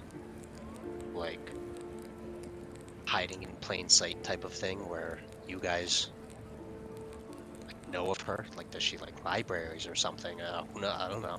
Is there a library around here that you know of? Is there? You know of a handful that are at various distances, but yes. A couple. They're kind of like scattershot, but...